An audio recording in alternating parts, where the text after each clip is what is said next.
Hello everyone, and welcome to the Fictional Vortex. So we are back with an interesting movie on what if Naruto was a Jedi sage who awakened a nine-tailed Force Sharingan. Naruto x Ahsoka Tano, Star Wars. But before we start, I just want to remind you to please subscribe to my channel and hit the like button if you enjoy my content. Let's start the story. Chapter 1. Convergence of Paths. The cerulean energy of his lightsaber cast eerie shadows across the war-torn corridor as Naruto Uzumaki moved with preternatural speed through the droid-infested separatist fortress. Sweat beaded on his brow despite the chill recycled air, his breath controlled and even, a technique taught not by the Jedi masters on Coruscant, but by the sage who'd found him among the ruins of his homeworld. 6 more incoming at your 3 o'clock, he called out, his enhanced senses detecting the metallic footfalls long before they'd be audible to an ordinary being. Clankers with heavy artillery. Captain Rex acknowledged with a curt nod, signaling his squad to take defensive positions. How do you always know before the scanners, sir? Naruto didn't answer. Meryl. Why tapping the space between his eyes with a half-smile that never quite reached them. The clone commander had fought alongside enough Jedi to recognize force sensitivity, but something about this particular operative had always struck him as fundamentally different, wilder somehow, less constrained by the serene detachment the Jedi cultivated. The corridor erupted in blaster fire as the predicted battle droids rounded the corner. Naruto's movements blurred as he intercepted the barrage, his lightsaber a whirling shield of light. Unlike the elegant Ataru or disciplined Sorzu forms taught in the temple, his style was unpredictable, a fusion of Jedi techniques with something more ancient, more primal. Shadow technique. Multiplication, he whispered, forming a hand seal unfamiliar to Republic forces. The clones watched in astonishment as 3 perfect duplicates of Naruto materialized beside him, each wielding an identical lightsaber with matching ferocity. This was no holographic trick or droid decoy, each moved independently, flanking the battle droids with coordinated precision. That's definitely not in any Jedi manual I've seen, Rex muttered to his lieutenant as they provided covering fire. The original Naruto leapt impossibly high, somersaulting over the droid formation before landing in a crouch behind them. His eyes, normally a striking blue that reminded Rex of Kamino's oceans, briefly flashed crimson with strange tomo patterns spinning within the iris. In that moment, his awareness expanded, time seemingly slowing as he perceived every minute movement of the battlefield with perfect clarity. Now, he commanded, his voice carrying an authority that belied his 20 standard years. The clones and shadow clones executed the pincer movement with flawless timing. Within moments, the corridor was littered with dismembered droid components, acrid smoke rising from severed circuits. Naruto dismissed his duplicates with a gesture, the shadow clones dissipating into wisps of energy. He closed his eyes briefly, centering himself before the crimson faded from his irises, returning to their natural blue. The intelligence was correct, he stated, kneeling to examine a datapad retrieved from a specialized command droid. They're holding the prisoners in the eastern quadrant, sublevel 3. Rex approached, helmet tucked under his arm. General Kenobi reported heavy resistance in that sector. His forces are engaged with Grievous near the main reactor. Then we'll have to move quickly.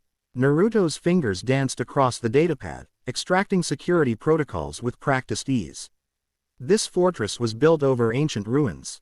There are pathways beneath the official schematics, old smuggling tunnels the separatists probably don't even know exist. The clone captain raised an eyebrow. And you know this, how exactly? A shadow passed over Naruto's features, memories surfacing unbidden. My people, the Uzushio, we had settlements in this sector generations ago. Before the Jedi, before the Republic expanded this far. He gestured to the weathered stone beneath the newer durasteel flooring. These symbols are worn, but they're navigation markers in the old tongue. Rex had served with enough Jedi to recognize when certain topics were off limits. Whatever this Uzushio was, it clearly carried weight. Instead, he focused on the tactical advantage. Lead the way, Commander. We'll follow your guidance. Naruto nodded, grateful for the captain's professionalism. As they moved deeper into the fortress, his thoughts drifted to the mission briefing on the Resolute 12 hours earlier, and the unexpected encounter that had preceded it. 12 hours earlier, Republic cruiser Resolute. Naruto meditated in the small quarters assigned to him, floating several centimeters above the floor. Unlike the tranquil meditation of the Jedi, his connection to the Force manifested as swirling energy that occasionally materialized as visible golden light around his seated form. The technique, Sage Mode, as Jiraiya had named it, allowed him to draw energy not just from the Force itself but from the natural world around him, even from the sterile environment of a starship. His concentration shattered as the door slid open without warning. In an instant, he was on his feet, hand instinctively reaching for the lightsaber at his hip. "So you, Re the special operative everyone's whispering about." The voice belonged to a young Togruta female, perhaps a few years his junior, with distinctive white and blue head tails and a confident stance that immediately registered as that of a trained warrior. Her arms were crossed over her chest, two lightsaber hilts visible at her belt, a dual wielder, then. "Most people knock," he replied, relaxing his posture slightly while studying her. Definitely Jedi trained, but something in her eyes suggested a kindred spirit, someone who didn't quite fit the mold. "Sorry," she said, though her tone suggested minimal regret. "I'm Ahsoka Tano, Padawan to Master Skywalker." Recognition flickered in his eyes. The hero with no fear. He inclined his head slightly. "I've heard stories. And you're Naruto Uzumaki, the shinobi sage, who works with Republic intelligence but isn't actually a Jedi." She tilted her head, Leku shifting with the movement. "Though you carry a lightsaber. And you ask a lot of questions without actually asking them." A smile tugged at the corner of his mouth. "Yes, I work with intelligence. Yes, I use the Force. No, I'm not a Jedi. And yes, this is a lightsaber, though not built to temple specifications." Quote, curiosity overcame her initial wariness. "May I see it?" After a moment's consideration, he unclipped the weapon and offered it to her hilt first, a gesture of trust that wasn't lost on the Padawan. She activated it, and her eyes widened at the unusual cerulean blade that seemed to pulse with subtle energy patterns unlike the clean hum of a traditional lightsaber. "The crystal," she began, "isn't Kyber," he finished. "At least, not entirely. It's a fusion of Kyber with a crystal indigenous to my homeworld. I've never seen anything like it." She deactivated the blade and returned it with newfound respect. "Where did you train, if not at the temple?" Naruto's expression closed slightly. "That's a long story, and one we don't have time for. I suspect we'll be briefed soon on why we've both been summoned." As if on cue, his communicator chimed. Admiral Yularen requested their presence on the bridge immediately. "Looks like you're right," Ahsoka acknowledged. "But I'm going to hear that story eventually." He smiled, genuine this time, reaching his eyes. "I don't doubt it, Ahsoka Tano." The briefing had been tense, with Obi-Wan Kenobi's hologram flickering as interference from the separatist jamming systems distorted the transmission. Intelligence had discovered a separatist black site on Behebeth, a seemingly insignificant outer rim world. The facility reportedly held not just Republic prisoners of war but also several prominent scientists who had disappeared from research stations across 3 sectors. "Our primary concern is extracting the prisoners before Grievous realizes we've located the facility," Kenobi had explained. "My forces will engage their main defenses as a diversion, while a smaller team infiltrates from the southern approach." "I should be with you, Master," Anakin Skywalker had insisted, his hologram showing the barely contained energy that characterized the young Jedi Knight. "You're needed to coordinate the fleet, Anakin. If Grievous attempts to escape with the prisoners, we must be ready to intercept." "Then let me take point on the infiltration team," Ahsoka had volunteered, stepping forward. Skywalker's expression had betrayed his reluctance to send his Padawan into such danger, but before he could object, Admiral Yularen had gestured to Naruto. "That's precisely why Commander Uzumaki has been assigned to this operation. His expertise in covert insertions and knowledge of the region make him ideal for leading the extraction team." The tension in the room had been palpable. As Skywalker and Naruto evaluated each other, Naruto had encountered the famous Jedi twice before on previous operations, and while there was professional respect between them, Skywalker had never concealed his unease about Naruto's unconventional Force techniques. "Commander Uzumaki has an impressive record," Kenobi had intervened diplomatically. And this mission requires both stealth and familiarity with non-standard tactics. Quote, I can work with Padawan Tano, Naruto had stated simply. Her skills will complement the operation. Skywalker had finally relented, but not without a warn. Glance at Naruto that clearly communicated the unspoken message, bring her back safely. Now, as they navigated the ancient tunnels beneath the Separatist fortress, Naruto reflected on the complexity of their mission. It wasn't just about extracting prisoners. Something about this facility felt wrong in the Force, resonating with echoes he hadn't felt since the destruction of Uzushio. We're approaching the access point, he whispered, halting the squad with a raised fist. Rex, position your men at 20-meter intervals along our escape route. If we're compromised, fall back to Ju. Connection points and deploy the sonic charges. Understood, sir. The clone captain efficiently directed his squad, each trooper moving with the practiced precision of elite soldiers. Ahsoka moved alongside Naruto, her presence in the Force distinct, bright and determined, yet with undertones of impatience that reminded him of himself at her age. You sense it too, don't you? She asked quietly. He nodded. Something dark, old. His fingers traced the weathered symbols on the tunnel wall. This was once a place of learning for my people. Before the darkness came, her eyes widened slightly. Your people were Force users. But not Jedi. The galaxy is vast, Ahsoka. The Jedi way is just one path among many. He pressed his palm against a seemingly unremarkable section of wall, channeling Force energy through ancient pathways invisible to ordinary perception. The Uzushio understood that the Force flows through all living things, but we approached it differently, through harmony with natural energy. Through seals and techniques developed over generations. The wall shimmered, revealing a hidden passage upward. We called ourselves Shinobi, and our island home Uzushio, the land of whirlpools. I've never heard of it in any archive records, she admitted. Pain flashed across his features. You wouldn't have. It was destroyed 15 years ago. Few survived. Before she could question further, his head snapped up. Senses alert. Droids. Full patrol. At least 20, plus something heavier. He closed his eyes briefly, extending his awareness. And a dark presence. Not Grievous. Someone strong with the Force. But twisted. Ahsoka unclipped both lightsabers, ready for battle. Ventress. No. His voice dropped to a whisper. Something different. Stay sharp. They ascended through the hidden passage, emerging into a dimly lit maintenance corridor. The sterile efficiency of Separatist architecture contrasted sharply with the ancient stonework beneath. Naruto moved with fluid grace, each step calculated and silent in a way that even Jedi rarely achieved. Checking his datapad, he oriented himself. Prisoner cells should be 2 levels up, northeast quadrant. Sec. Urity will be heaviest near the turbolifts. So we don't use the turbolifts, Ahsoka concluded with a small smile. Naruto returned the expression. Exactly. Follow me. They advanced through maintenance shafts and emergency access ways, avoiding patrols with a combination of Force-enhanced awareness and Naruto's uncanny ability to predict droid movement patterns.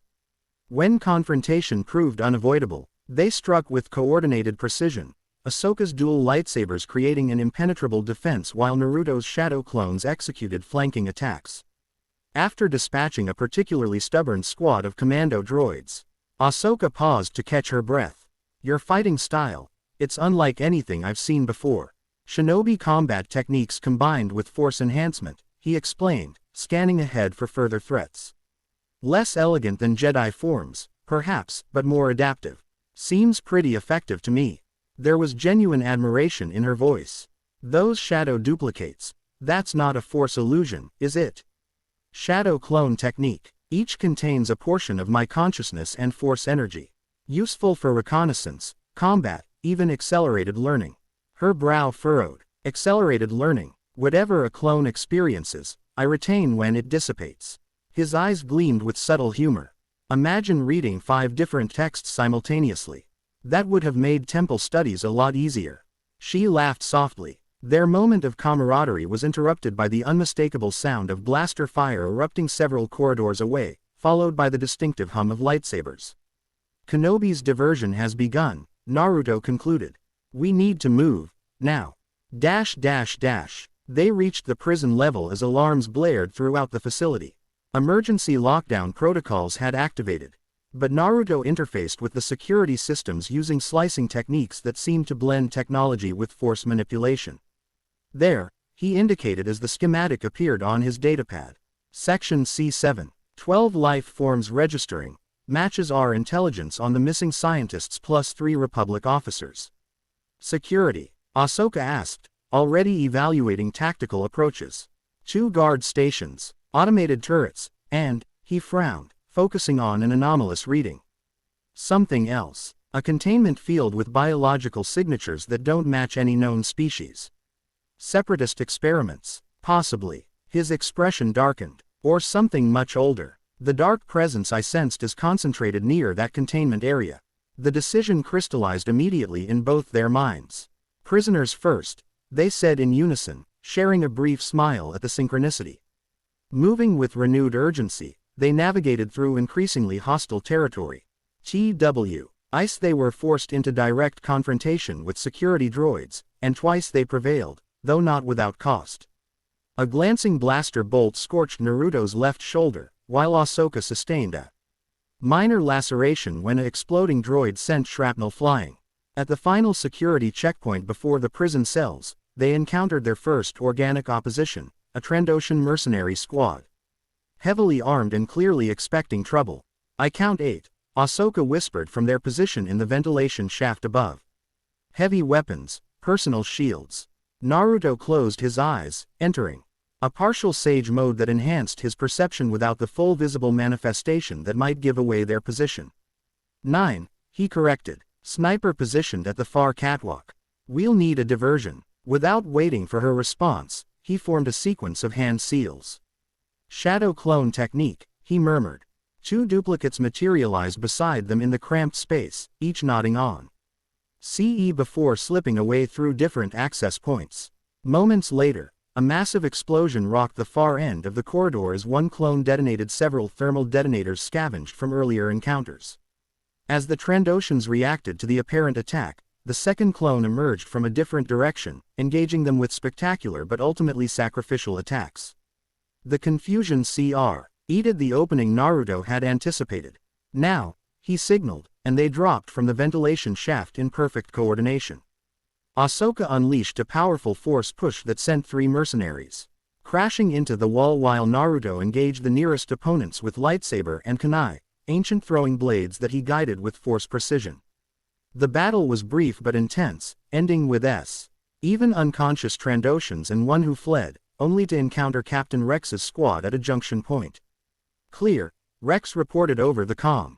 But reinforcements are inbound from multiple vectors.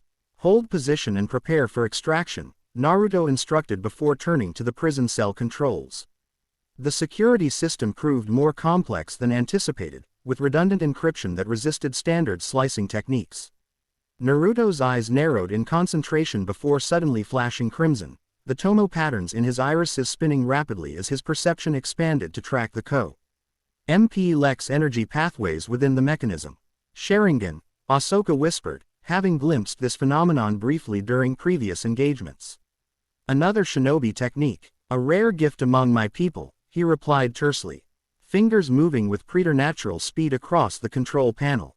Allows me to perceive energy flows, anticipate movement patterns, track high-speed objects. Copy complex systems, she concluded as the security panel yielded, doors sliding open to reveal the haggard but very much alive prisoners. The extraction proceeded swiftly as they guided the scientists and officers toward the escape route where Rex's squad waited. Most were ambulatory, though 2 required assistance, one elderly Ithorian physicist and a Republic intelligence officer with a badly treated leg wound. As the last prisoner passed into the relative safety of the ancient tunnels, Naruto paused, his attention drawn inexorably toward the mysterious containment area they'd detected earlier. We should go, Ahsoka urged, aware that Grievous could redirect forces to intercept them at any moment. You lead them out, Naruto countered, his voice taking on an edge of certainty she'd come to recognize. I need to investigate that containment field. Master Skywalker ordered a clean extraction, no deviations. This isn't a deviation, it's the real mission. His blue eyes met hers with quiet intensity. Something in there is calling through the Force. Something connected to my people. Ahsoka hesitated, torn between duty and the unmistakable resonance of truth in his words. Finally, she nodded. 10 minutes. Then we both leave, whatever we find or don't find.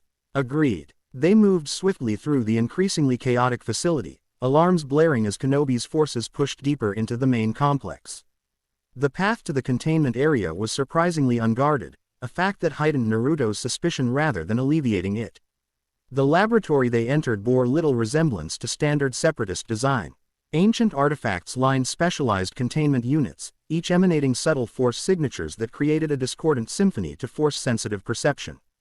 At He center stood a massive cylindrical tank filled with viscous amber fluid, inside which floated what appeared to be a massive fox-like creature, or rather, the partially materialized spectral form of one. "What is that?" Ahsoka whispered, instinctively moving closer to Naruto. "A Biju," he breathed, recognition and horror mingling in his voice. "A Force entity from Uzushio legends. This one," his voice faltered. "This is the Nine Tails. Kurama." The creature's eyes snapped open at the sound of its name, ancient, slitted pupils focusing on Naruto with unmistakable intelligence. A low growl reverberated not through air but through the Force itself, rattling the very foundations of the room. Uzumaki. The voice penetrated directly into their minds, carrying centuries of rage and something else, recognition.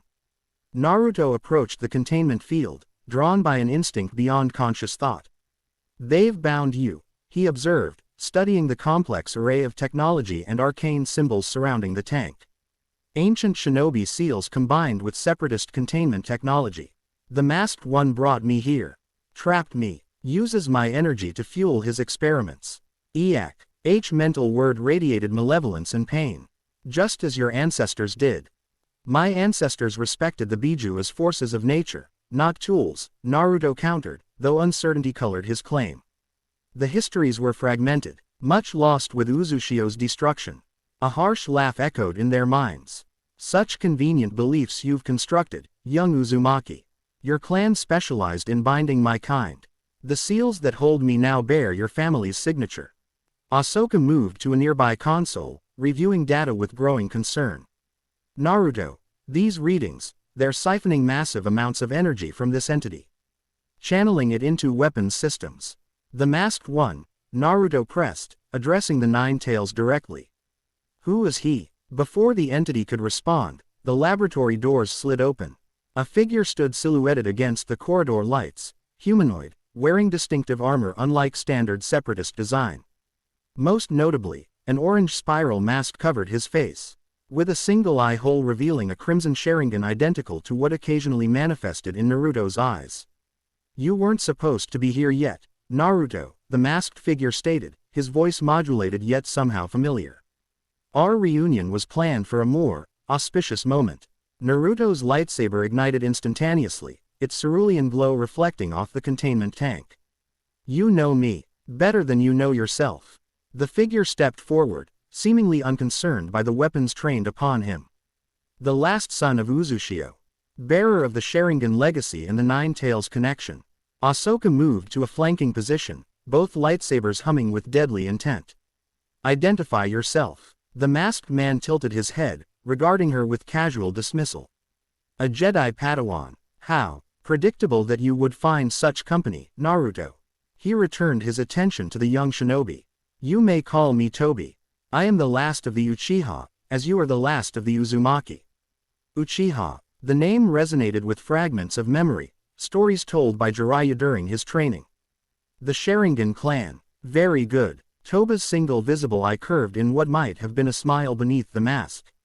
"Our paths are intertwined, Naruto. They have been since before your birth."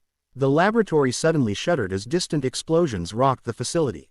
Kenobi's assault was intensifying, or perhaps Grievous had initiated self-destruct protocols. Either way, time was running critically short. "Whatever you're planning for the Nine Tails, it ends now," Naruto declared, shifting into a combat stance. "On the contrary," Tobi replied with unnerving calm. "Everything is proceeding exactly as aforeseen." He formed a single-hand seal, and the containment field surrounding the Nine Tails began to fluctuate.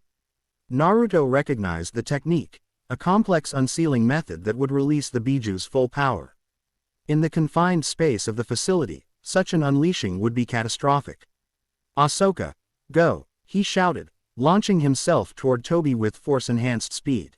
Their clash sent shockwaves through the laboratory as Naruto's lightsaber met not another blade, but a strange technique that seemed to render Toby partially intangible.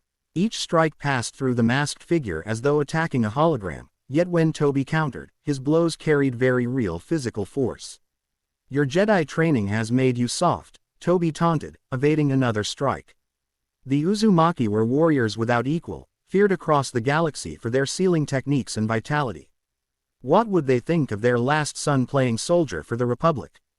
Naruto responded not with words but with a sudden change in tactics. Abandoning lightsaber combat, he formed a rapid sequence of hand seals. Wind style. Pressure blade. The force condensed around his palm, compressed air forming an invisible cutting edge that he slashed toward Toby. The technique, neither Jedi nor Sith but purely shinobi, caught the masked man by surprise, scoring a glancing hit across his shoulder before he could fully phase. "Impressive," Toby acknowledged, genuine interest in his voice. "Why, Ove maintained more of the old ways than I expected." Meanwhile, Ahsoka hadn't fled as instructed but instead worked frantically at the containment controls, attempting to stabilize the increasingly volatile energy readings. "Whatever you're doing to this entity is causing a cascade reaction," she called out. "The whole system is going critical." The 9 tails form within the tank was becoming more substantial, its massive tails lashing against the containment field. Each impact sent ripples of crimson energy throughout the laboratory, shorting systems and cracking the very floor beneath them. "Freedom!" the entity roared into their minds, its power escalating exponentially. Toby turned toward the tank, his single Sharingan eye blazing. "Not freedom, Kurama, transfer," he began. A complex sequence of hand seals that Naruto recognized with horror, an ancient binding technique designed to forcibly merge a Biju with a human host. "He's trying to take the 9 tails for himself," Naruto shouted to Ahsoka, redoubling his assault on Toby. The laboratory was now coming apart around them, equipment exploding as power surges ripped through the facility. Through their comm units, Rex's voice crackled with urgency. "Commander, General Kenobi reports the facility is rigged to self-destruct. Estimated 3 minutes to critical." Ahsoka abandoned the destabilizing controls, joining Naruto's attack on Toby with coordinated precision.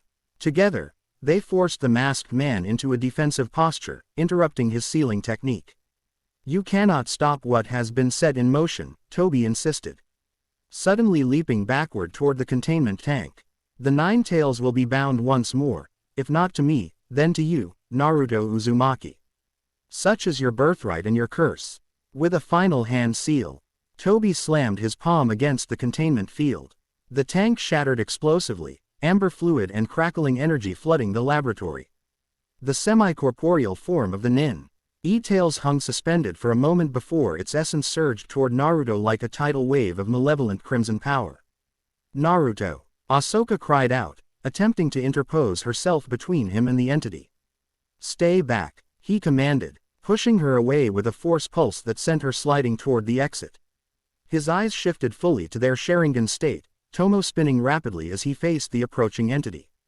Time seemed to slow as Naruto drew upon everything he'd learned: Jedi techniques of energy absorption, shinobi sealing methods, and instincts buried deep in his genetic memory as an Uzumaki.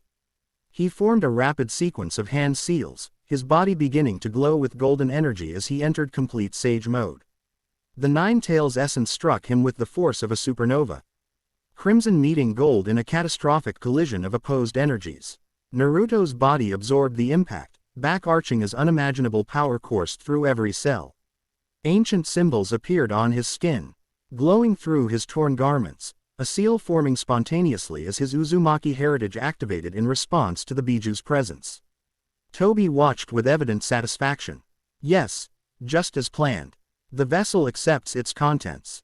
Ahsoka recovered from Naruto's protective push, horror and determination warring on her features as she witnessed the transformation.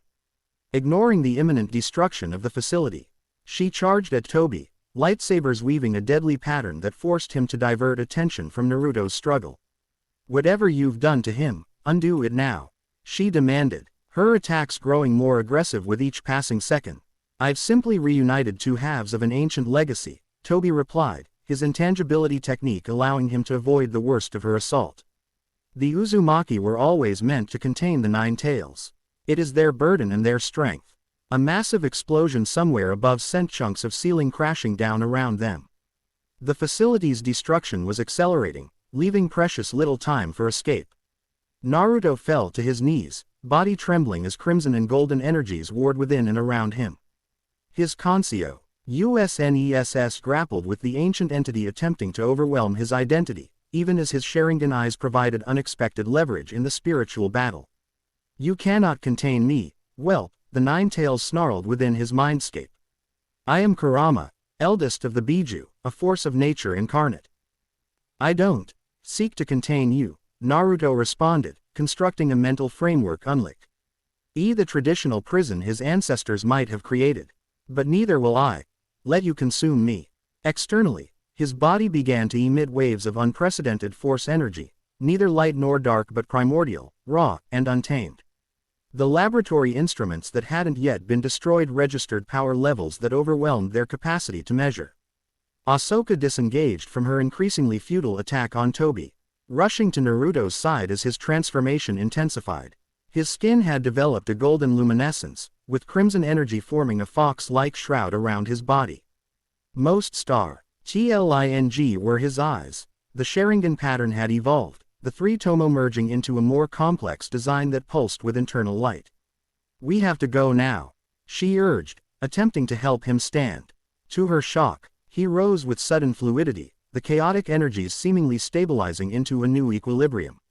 When he spoke, his voice carried harmonics that hadn't been present before. He's gone. Naruto's gaze tracked to where Toby had stood moments earlier, now empty space as the masked figure had used the chaos to make his escape. And we need to follow his example, Ahsoka insisted. This whole place is coming down around us. Quote, the facility shuddered violently, support beams giving way as the self-destruct sequence entered its final phase. Naruto nodded, the fox-like energy shroud receding somewhat though not disappearing entirely. I can get us out faster than running, he stated with quiet certainty.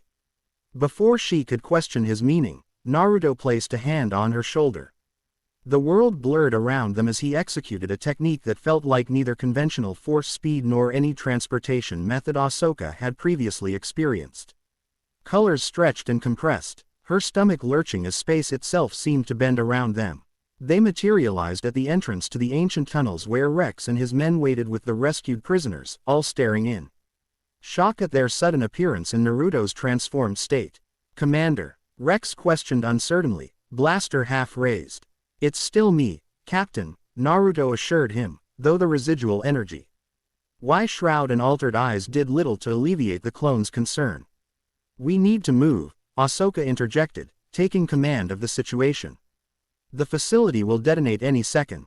They raced through the ancient tunnels, Naruto taking point with enhanced senses guiding them through the fastest route to safety. Twice they encountered structural collapses that would have trapped them, and twice Naruto cleared the path, once with a force technique of extraordinary power, and once with a Rasengan, a spiraling orb of compressed energy that pulverized the obstruction. The final barrier came as they neared the exit, a massive cave-in triggered by the preliminary explosions above. Tons of stone and metal blocked their escape, with further collapses imminent as the ground continued to shake. We'll never clear that in time, Rex assessed grimly, checking the charges on their remaining explosives. Not without bringing the whole tunnel down on our heads. The scientists and rescued officers looked on with fading hope. One of them, a Twi'lek biophysicist, stepped forward. The forces involved in the facility's destruction will create a pressure wave through these tunnels. When the main reactors go, she didn't need to finish. They all understood the implications.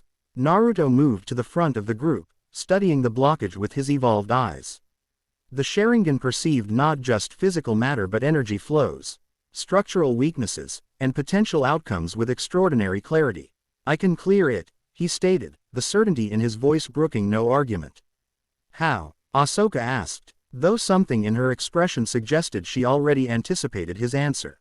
The Nine Tails' power, combined with my own. He glanced back at the group, noting their expressions ranging from confusion to fear. It's our only option. Without waiting for further discussion, Naruto planted his feet firmly, centering himself as he had been taught by both Jiraiya and the Jedi Masters. This time, however, instead of suppressing the crimson energy of the Nine Tails, he consciously drew upon it, channeling it through the pathways established by his sage training. The effect was immediate and spectacular. The fox-like shroud expanded around him, growing more substantial until it resembled a translucent manifestation of the creature itself. A single tail formed, then a second and a third, each pulsing with power that made the very air crackle with energy. Everyone back, Ahsoka ordered, ushering the group to a safer distance. Naruto extended his hands toward the collapsed tunnel. Fingers splayed as he formed a massive Rasengan unlike any he'd created before. This version incorporated not just his wind affinity but strands of the Nine Tails' crimson energy, creating a sphere of such intense power that it warped the light around it. Sage art. Tailed Beast Rasengan. He called out, driving the technique forward with a controlled push. The spiraling sphere struck the cave-in with cataclysmic force, not merely clearing the blockage but vaporizing a significant portion of it. The remainder was blasted outward, away from the tunnel occupants, creating a clear path to the surface nearly 20 meters wide.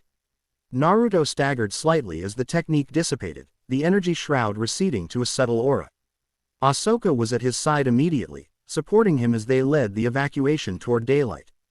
They emerged onto the barren surface of Behebeth just as the separatist facility detonated fully, a massive fireball rising into the atmosphere as the ground shook with seismic fury.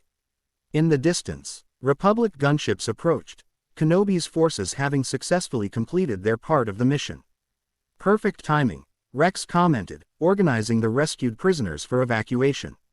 Naruto sank to one knee, the accumulated strain of the battle, the Nine Tails integration, and the powerful technique finally taking its toll.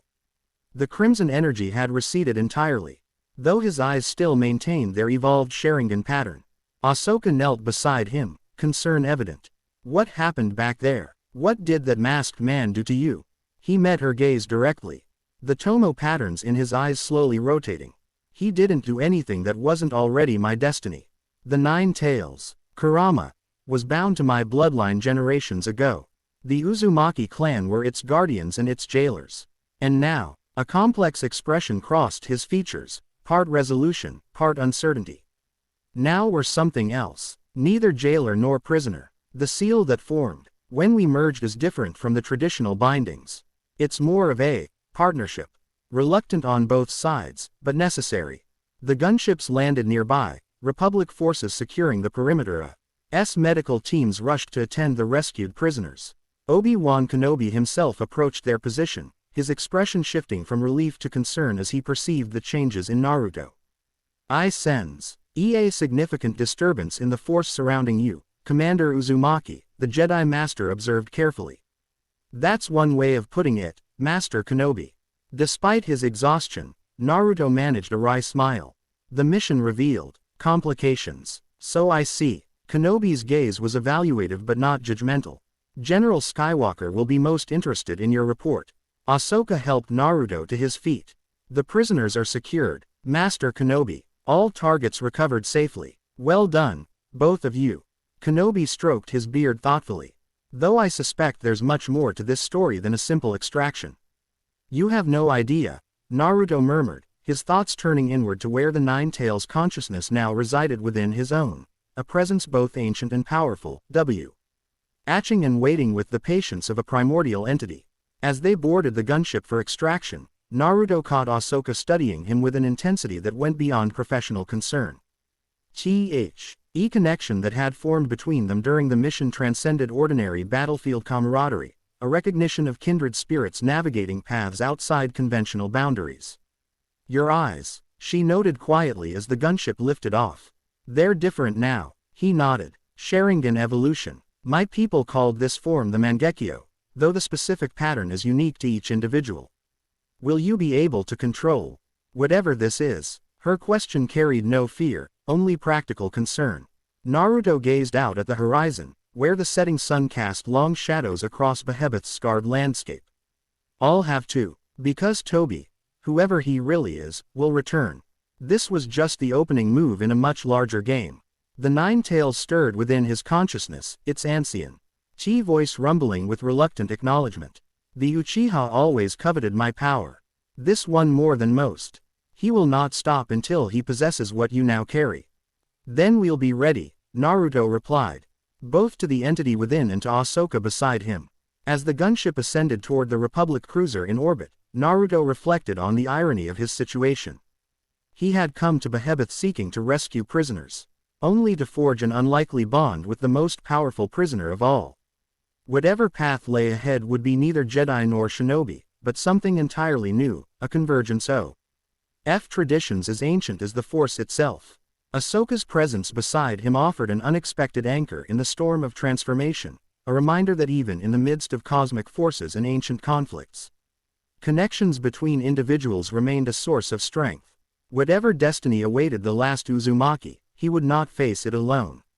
Chapter 1 End **# Chapter 2, Eyes of the Sage. Dantuan. Eastern grasslands rippled like a verdant ocean, knee-high stalks swaying hypnotically beneath twin moons. Naruto sat cross-legged atop a weathered boulder, silhouetted against the star-strewn sky. His breathing synchronized with the planet's natural rhythms.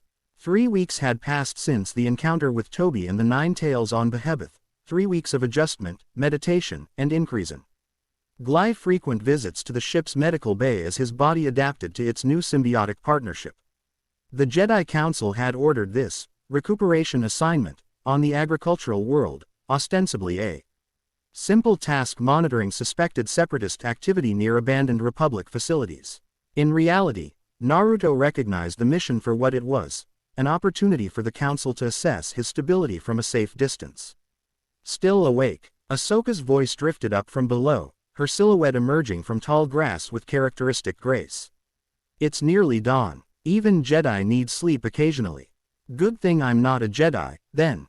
He replied with a hint of amusement, shifting slightly to make space on the boulder beside him.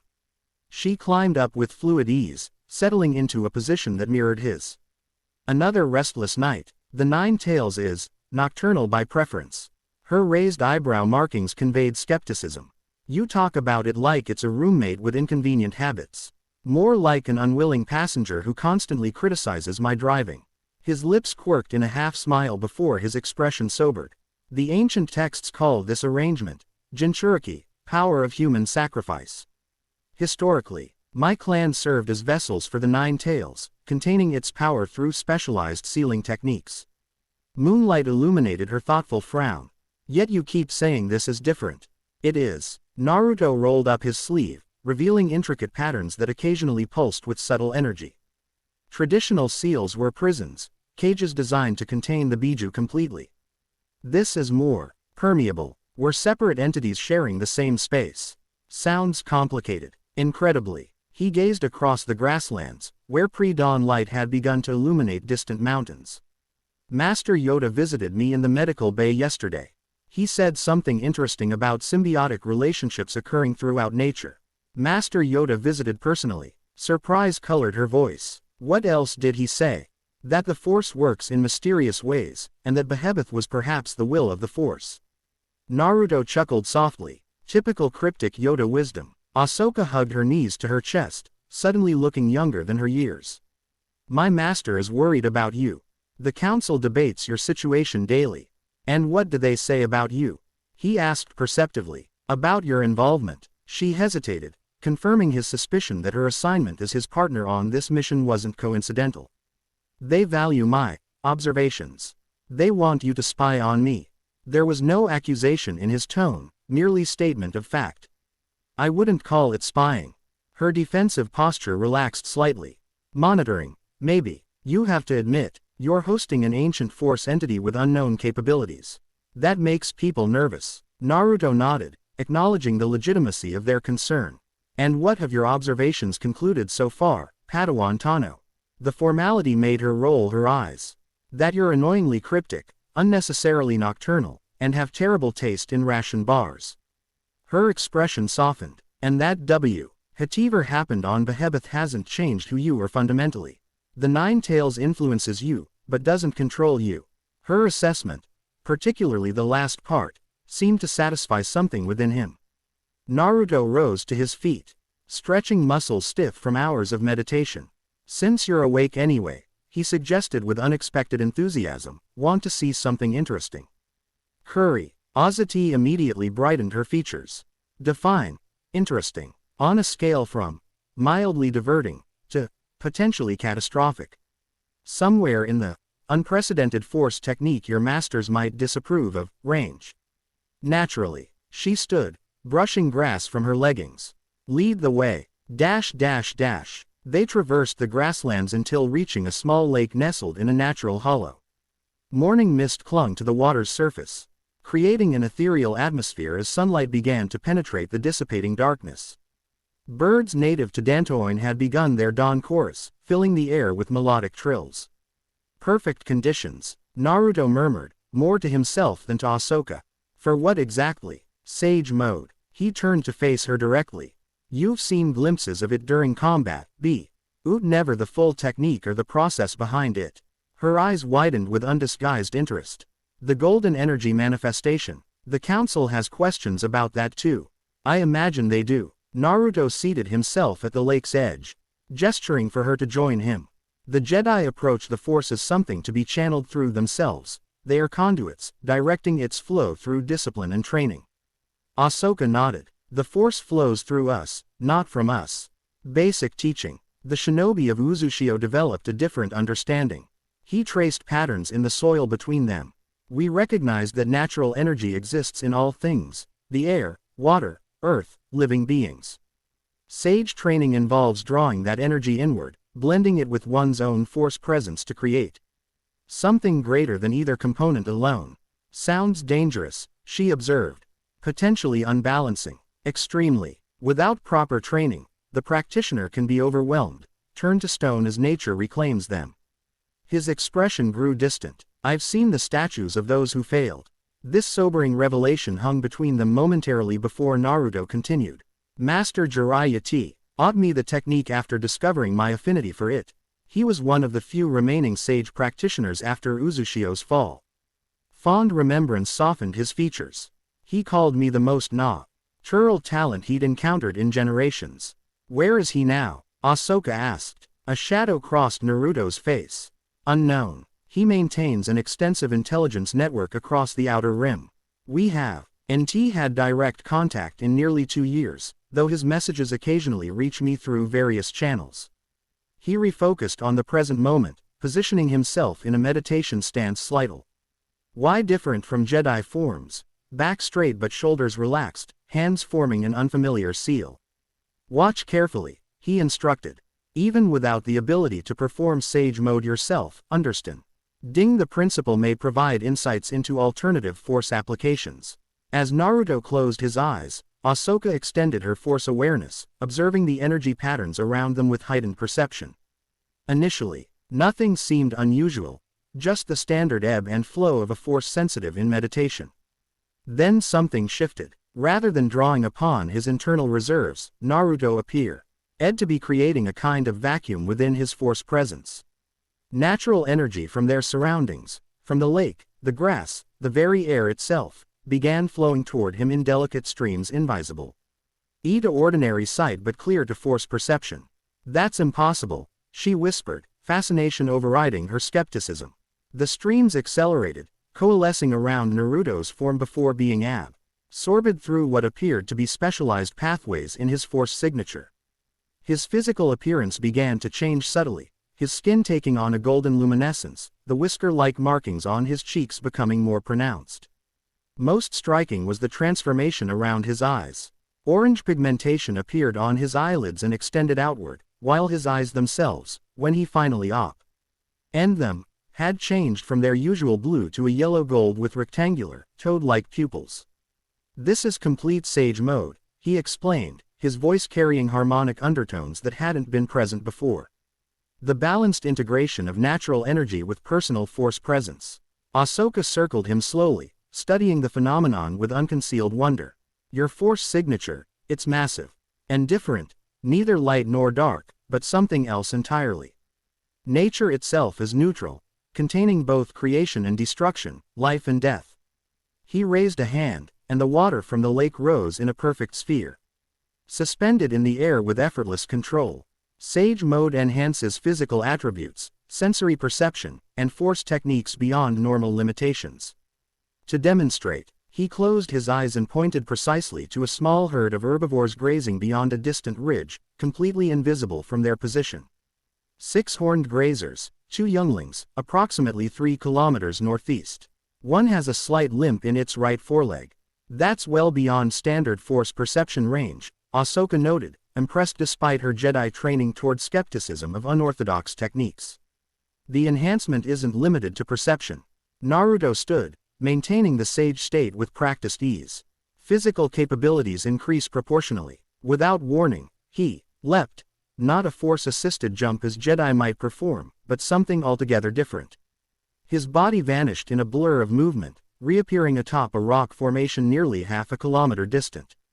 Before Ahsoka could fully register this, he'd returned to her side, the displaced air creating a small vortex that momentarily disrupted the lake's surface. Force-enhanced speed is common enough among Jedi, she pointed out, trying to maintain academic detachment despite her obvious amazement. True, but this isn't force manipulation of the body, it's fundamental enhancement of the body itself. Every cell amplified by natural energy. Quote, to prove his point, Naruto approached a massive boulder embedded in the shoreline, easily weighing several tons. Without visible force application, he lifted it with one hand, holding it overhead as though it weighed nothing before gently returning it to its position. No telekinesis, he explained. Pure physical strength. Ahsoka's scientific curiosity finally overcame her Jedi reserve. Can you teach me, or is this limited to your people? Anyone with sufficient force sensitivity could theoretically learn the basics, he replied carefully. But Chi requires years of specialized training and an innate affinity few possess. The risks of imperfect implementation are substantial. He allowed the sage mode to dissipate gradually, his appearance returning to normal as the accumulated natural energy dispersed. The process seemed to leave him momentarily fatigued, though he quickly recovered. Why show me this now? Ahsoka asked as they began walking back toward their encampment. You must have known I'd report it to the council. Of course. His expression remained unreadable. Just as I know your report will be thorough but not alarmist. You'll explain what you've witnessed accurately, including the controlled nature of the technique and its practical applications. Her leku twitched with mild irritation at his presumption, accurate though it was. You're very confident about what I'll do. Not confidence, trust. The simple statement carried unexpected weight. Besides, transparency serves my interests. The council fears what they don't understand. Better they learn about sage mode through official channels than witness it unexpectedly in combat. Ahsoka considered this logic as they crested a rolling hill, their base camp becoming visible in the valley below. Republic survey equipment surrounded a modest collection of prefabricated structures, with a single new class shuttle providing their only transport on and off-world. Our surveillance data should have finished compiling overnight, she noted, changing subjects. Maybe we'll finally have confirmation of separatist activity in the sector. We don't need electronic confirmation. Naruto's casual certainty drew her questioning gaze. They've been here, recently. I sensed residual signatures during sage meditation. Why didn't you mention this earlier? I'm mentioning it now. He pointed toward a particular valley to the west. Concentrated activity in the canyon system. Non-organic movements consistent with droid patrols. Probably a small forward operating base or research outpost. Ahsoka's communicator chimed before she could formulate a response. The holographic figure of Barriss Offee materialized above her wrist unit, the young Muriel. Anne's expression characteristically serene despite the static interference. Padawan Tano, Barriss greeted formally. Our medical transport has entered the Dantoin system. We should reach your coordinates within 3 hours. Medical transport? Ahsoka questioned, glancing at Naruto who appeared equally surprised. We weren't informed of additional personnel joining this assignment. The UNCIL authorized a humanitarian mission to assist outlying settlements affected by drought conditions, Barriss explained. Master unduly suggested coordinating with your team since you're already established in the region. Naruto stepped closer, entering the hologram's pickup range. We've detected potential separatist presence in the western canyons. You might want to consider an alternate landing zone. Barris's eyes widened slightly at his appearance. Commander Uzumaki, I didn't realize you were part of this deployment. Her tone remained professional but carried a distinct note of caution. Thank you for the tactical assessment. We'll adjust our approach vector accordingly. The transmission ended, leaving an awkward silence in its wake. She seemed apprehensive, Naruto observed neutrally. Ahsoka sighed. News about Behemoth has spread through the temple. Without context, the reports sound concerning. Unauthorized force techniques, ancient entities, physical transformations. Jedi gossip chain remains efficient as ever, he commented dryly. I'm surprised they sent a medical team here at all, given the circumstances. Barris isn't just any medical officer. She's one of the most talented healers in the Order, trained personally by Master Unduli. Ahsoka's defensive tone suggested personal friendship. She's also extremely principled and fair-minded. She'll form her own opinions. I look forward to meeting her properly, then. Naruto gestured toward their camp. We should prepare a proper briefing on the separatist activity before they arrive. If this mission is genuinely humanitarian, they'll need accurate security assessments. The medical transport descended through wispy clouds, its distinctive Republic markings gleaming in the midday sun. By design, it landed at an improvised secondary site Naruto had selected, a natural clearing sufficiently distant from their base camp to avoid revealing their primary position, yet close enough for convenient coordination. Naruto and Ahsoka waited at the designated landing zone, accompanied by 2 security droids, their only mechanical assistants on this minimalist deployment.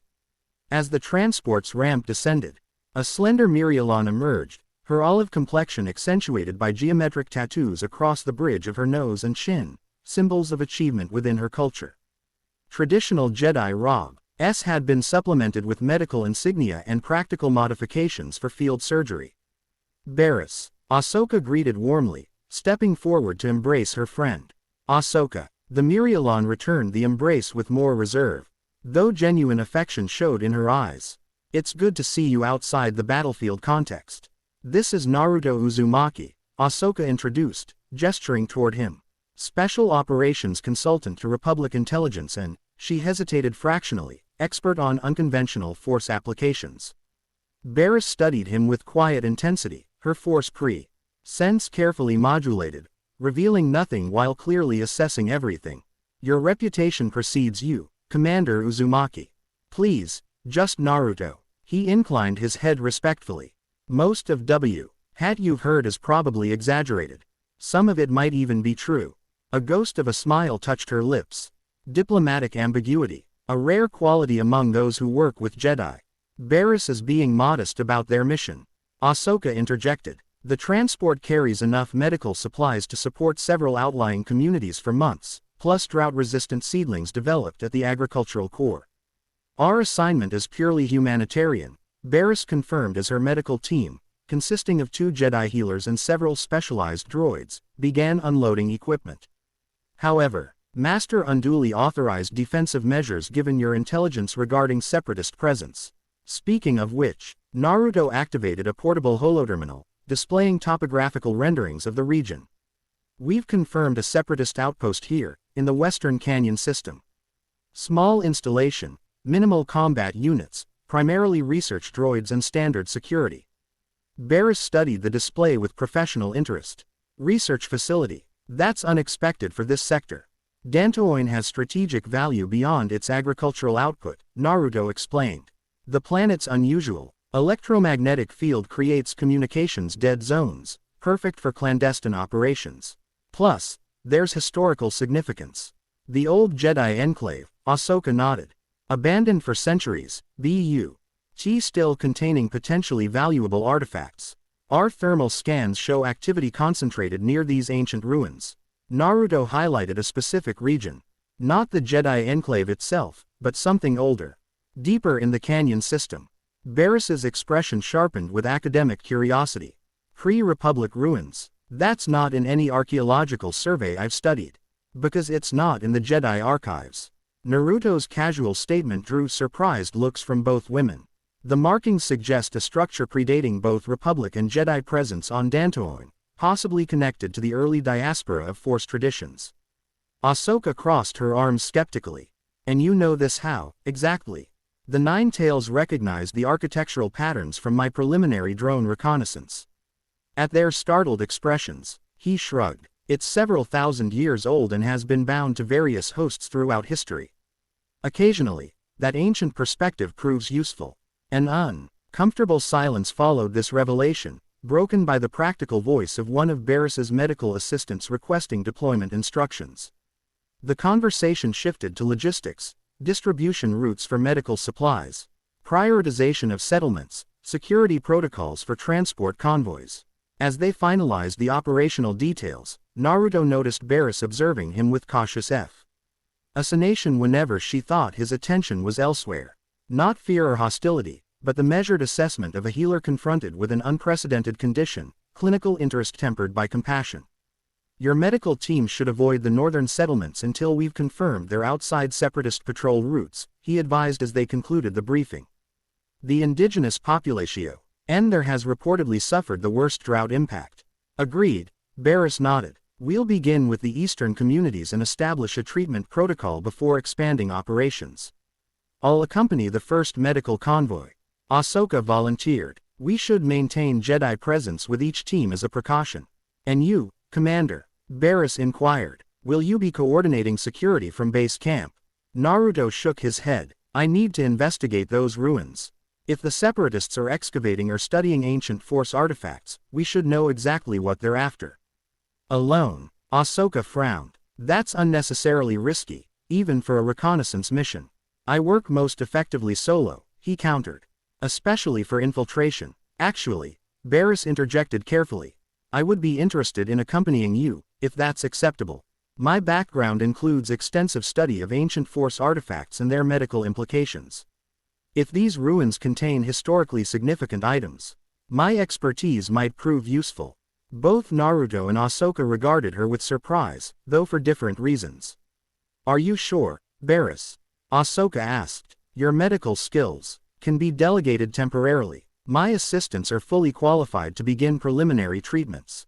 Barris maintained her composed demeanor, though a hint of determination showed through. The Sioux NCIL would consider archaeological intelligence regarding pre-Republic Force traditions extremely valuable. Naruto studied her thoughtfully, sensing motivations beyond simple academic curiosity. T.'s investigation could potentially bring us into conflict with separatist forces. I am a Jedi Knight, Commander, she reminded him with quiet dignity. I have served on numerous battlefronts throughout this war. After a moment's consideration, he nodded. We'll depart at dusk. The canyon system has fewer active patrols during nocturnal cycles. I still think I should, Ahsoka began. The medical convoys need protection. Naruto interrupted gently. Those drought-affected settlements contain thousands of civilians. They're counting on these supplies. The logic was impeccable, though Ahsoka's expression suggested she recognized the convenient timing of the parallel missions. Just maintain regular communication protocols. If you discover anything significant, or encounter resistance, call for backup immediately. Of course, Barris assured her friend with a reassuring smile. This is primarily an academic investigation. We'll exercise appropriate caution. As they dispersed, to prepare for their respective assignments, Naruto caught Barris's eye with a knowing look. You have questions. It wasn't an accusation but a simple acknowledgement of her unstated purpose. Many, she admitted quietly. Some professional, some personal. And you believe accompanying me will provide answers. Perhaps. Her gaze held his steadily. Or perhaps I simply believe that understanding comes from direct observation rather than temple rumors. Naruto's expression softened with unexpected appreciation. A rare perspective among the Jedi. Not as rare as you might think. Ethan complex flickered behind her eyes, a momentary glimpse of inner conflict quickly suppressed. This war has forced many of us to reconsider long-held assumptions. Twilight painted the canny on walls in deepening purples and blues as Naruto and Barris picked their way along a narrow game trail. They had left their transport concealed several kilometers back, proceeding on foot to minimize detection risk. Neither wore traditional Jedi robes, Barris had changed into nondescript expedition gear while Naruto wore his customary fitted black and orange combat attire with reinforced armor panels. "You move differently than most Force users have encountered," Barris observed as Naruto navigated a particularly treacherous section of trail. "Less reliance on Force assistance, more emphasis on physical technique. Shinobi training emphasizes self-sufficiency," he explained, offering a hand to help her across a gap between boulders. "Using the Force openly creates distinctive energy signatures that can be tracked. Sometimes traditional methods are more pragmatic." She accepted his assistance with graceful efficiency, yet contradicted by the rather conspicuous Force manifestations you reportedly displayed on Behemoth. "Different circumstances require different approaches." His tone remained casual despite the pointed inquiry. "Subtlety is preferable until it becomes impractical." They proceeded in silence for several minutes, the conversation momentarily suspended as they navigated a steep descent into the main canyon system. Natural rock formations gave way to increasingly artificial structures, ancient stonework embedded within the cliff face, weathered by millennia yet maintaining distinctive architectural patterns. "These markings," Barris whispered, running her fingers across deeply carved symbols. "They're similar to early Jedi iconography, but with significant deviations. The spiral patterns represent energy flow," Naruto explained, indicating particular designs. "Common in Uzushio architecture as well. The ancients understood the Force as circular rather than dualistic, continuously flowing rather than divided between light and dark." She studied him with renewed interest. "You speak as though from personal knowledge rather than academic study. Some things are carried in blood memory." He pressed his palm against a particularly elaborate spiral design, channeling a minute amount of Force energy into the stone. The symbol illuminated briefly, glowing with soft blue light before fading. "My clan maintained certain traditions passed through generations. The Uzumaki," she recalled from mission briefings. "Your homeworld was destroyed when you were young." Pain flashed across his features before being carefully controlled. "Uzushio fell when I was 5. An orchestrated attack involving multiple hostile forces, though we never discovered who coordinated them." "I'm sorry." Her sympathy was genuine, untainted by the detached compassion Jedi often projected. "Loss of cultural heritage is a wound that never fully heals." "No," he agreed softly. "It doesn't." Their path continued downward, following increasingly defined architectural elements until they reached what appeared to be an ancient courtyard. Once magnificent columns now stood broken and eroded, surrounding a circular space where intricate mosaic patterns could still be discerned beneath centuries of accumulated soil. "This predates the Jedi Order as we know it," Barris whispered reverently. "Perhaps even the Republic itself." "It does." Naruto knelt, brushing away debris from a section of mosaic to reveal a distinctive pattern, concentric circles with radiating symbols. "This depicts the original schism, when those who would become Jedi paraded from those who explored alternative Force traditions. Alternative traditions like your shinobi ancestors. Among others, the galaxy once contained dozens of distinct Force-using cultures. Before consolidation under the Jedi and Sith paradigms." He traced the outer edge of the mosaic where small spiral symbols alternated with more familiar iconography. "My people maintained their independence longer than most." Barris absorbed this information thoughtfully. The temple archives contain almost no reference to these alternative traditions. Even ancient texts speak as though the Jedi-Sith dichotomy was always predominant. Quote, "History written by the survivors tends to simplify complex realities." Naruto stood, brushing dust from his hands. "The Jedi gathered or suppressed knowledge of alternative Force traditions throughout their ascendancy, sometimes with benevolent intentions, sometimes not. This heretical perspective might have sparked defensive disagreement from many Jedi, but Barris merely nodded thoughtfully. "The Council's selective approach to historical record-keeping has troubled me at times, particularly regarding Force healing techniques that diverge from orthodox methods." "Your interest in healing arts extends beyond conventional approaches?" Naruto asked with genuine curiosity. "My master encourages exploration of all techniques that serve compassionate purposes," she explained, a note of pride evident in her voice. "I've studied healing traditions from various cultures, though always within ethical boundaries established by the code. There can be." Arsation halted abruptly as Naruto raised a hand in warning. His eyes closed momentarily, extending his senses beyond ordinary perception though not fully entering sage mode. "Droids," he whispered, approaching from the eastern passage. "Battle models, not research units." Barriss unclipped her lightsaber but didn't immediately activate it. "How many?" "Squad strength. Possibly responding to perimeter sensors we triggered." He gestured toward a partially collapsed archway. "That passage should lead deeper into the complex. If we move quickly, we can avoid engagement." They slipped through He indicated archway just as mechanical footsteps became audible in the courtyard behind them. The passage descended sharply, ancient stairs crumbling beneath their careful steps as they ventured deeper into the complex. Luminous lichen provided minimal illumination, casting eerie blue-green light across time-worn stone. "This architecture is becoming more distinctive," Barriss observed quietly. "Less influenced by mainstream design principles of any known civilization." She was right. The further they progressed, the more unique the structural elements became. Spiraling columns supported lings engraved with complex mathematical patterns. Doorways formed perfect circles rather than traditional arches. Most notably, the walls themselves contained embedded crystalline structures that occasionally pulsed with faint luminescence when they passed. "The entire complex is attuned to force sensitivity," Naruto explained, noticing her fascination with the responsive crystals. "The builders created structures that amplified natural force energies, a technological approach to enhancement rather than purely mental discipline." "Fascinating," she breathed, academic excitement momentarily overshadowing mission objectives. "This challenges fundamental assumptions about early force traditions."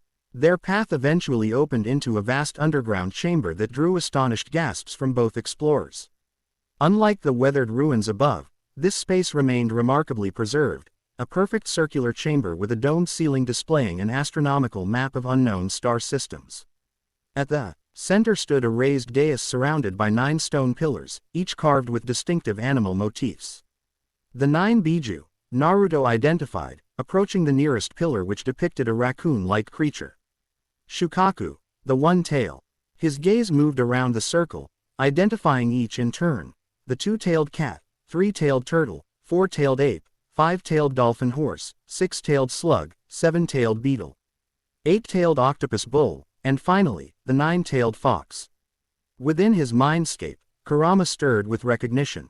"The ceiling temple," the entity rumbled. "Where we were first divided from the original." "Original?" Naruto questioned internally. "Before the 9, there was one, the 10 tails, progenitor of all Biju." This revelation had no time to settle. As the distinctive sound of lightsaber activation echoed through the chamber, Barriss stood in defensive position, her green blade illuminating the sudden appearance of battle droids at multiple entrances.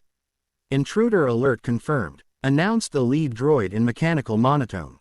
"Jedi presence detected. Commencing termination protocols." Naruto's lightsaber blazed to life, its cerulean energy casting sharp shadows across ancient stonework. So much for avoiding engagement. The first volley of blaster fire ricocheted off their blades as they adopted complementary defensive positions. Riss employed classical Sorazu form, economical movements creating an impenetrable barrier of light, while Naruto incorporated elements of multiple styles in his more adaptive approach. "We're outnumbered," Barriss observed calmly, deflecting multiple shots with precise motions. "Approximately 20 battle droids plus command units. Not ideal odds," Naruto agreed, his blade intercepting a barrage aimed at their flank. "But manageable." With practiced coordination, they began systematically eliminating the mechanical threats, Barriss maintaining defensive coverage while Naruto executed targeted offensive strikes. His shadow clone technique proved particularly effective in the cavernous space, creating momentary confusion among droid targeting systems.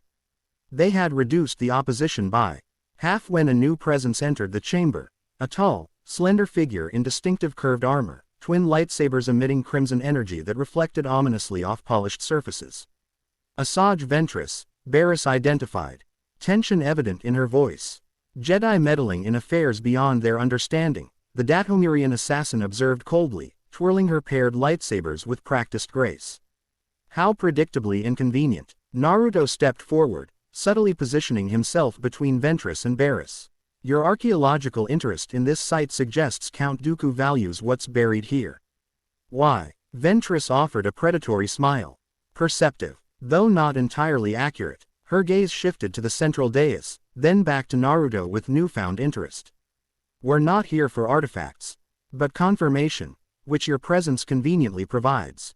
Confirmation of what? Barris questioned, maintaining her defensive stance as remaining droids repositioned around the chamber.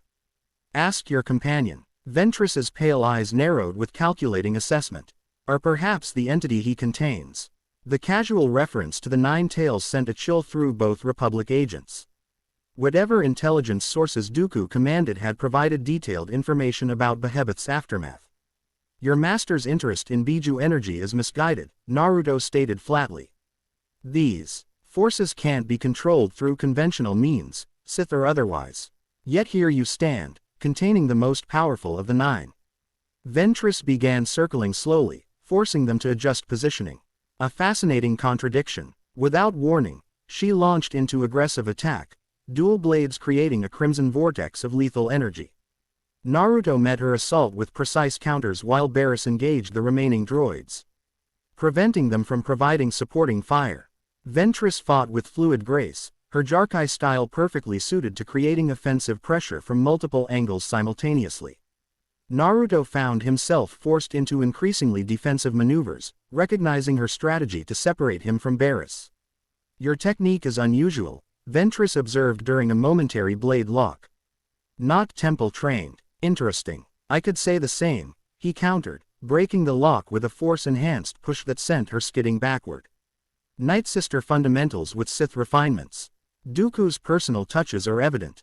Her expression flickered with momentary surprise at his analytical accuracy before hardening into renewed determination. The duel intensified, lightsabers creating continuous motion blurs as they navigated the ancient chamber, leaping across obstacles, deflecting strikes, and exchanging increasingly complex attack sequences.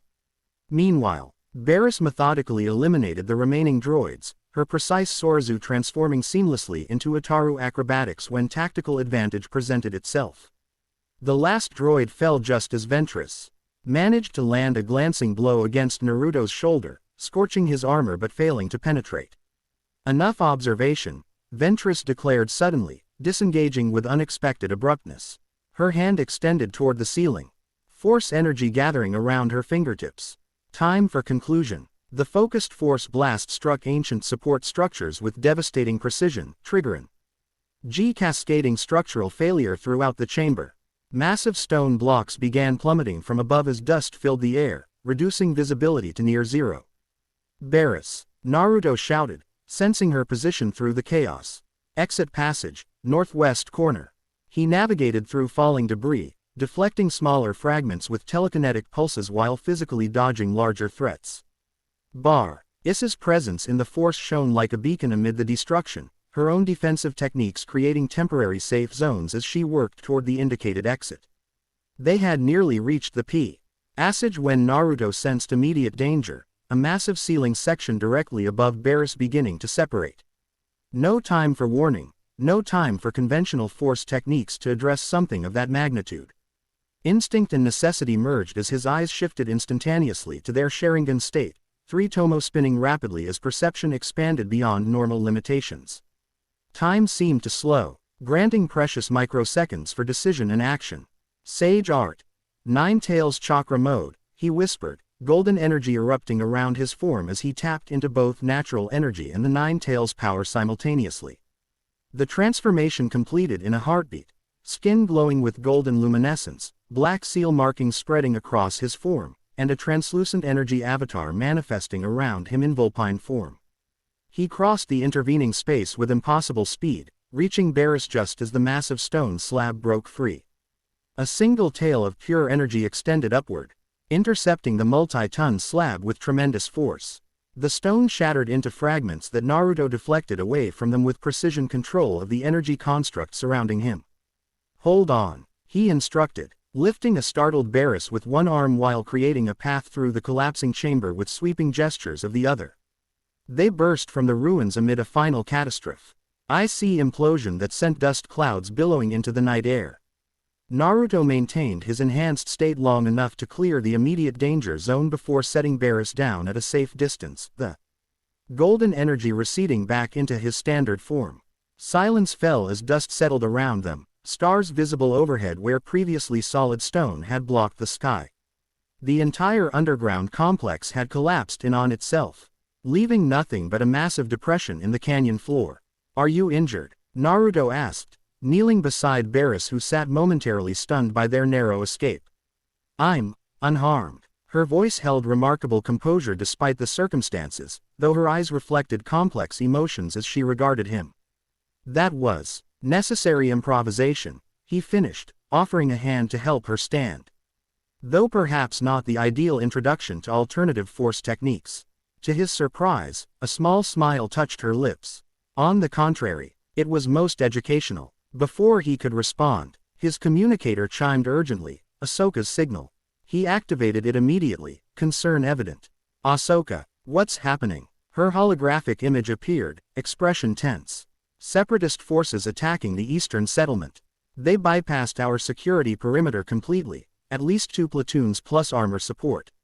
"Casualties?" Barris interjected, professional instincts engaging immediately. "Minimal so far. We evacuated most civilians to the central shelter. My team is holding defensive positions, but we're outnumbered." Static disrupted the transmission momentarily. "This doesn't make sense. There's nothing of strategic value here." Naruto and Barris exchanged knowing glances. The attack wasn't coincidental. It was coordinated with their discovery of the ruins. "It's a diversion," he concluded grimly, "or retaliation. Either way, they're targeting civilian populations deliberately." "We'll return immediately," Barris assured her friend. "Hold position and focus on civilian protection." "Hurry," Ahsoka urged before the transmission terminated.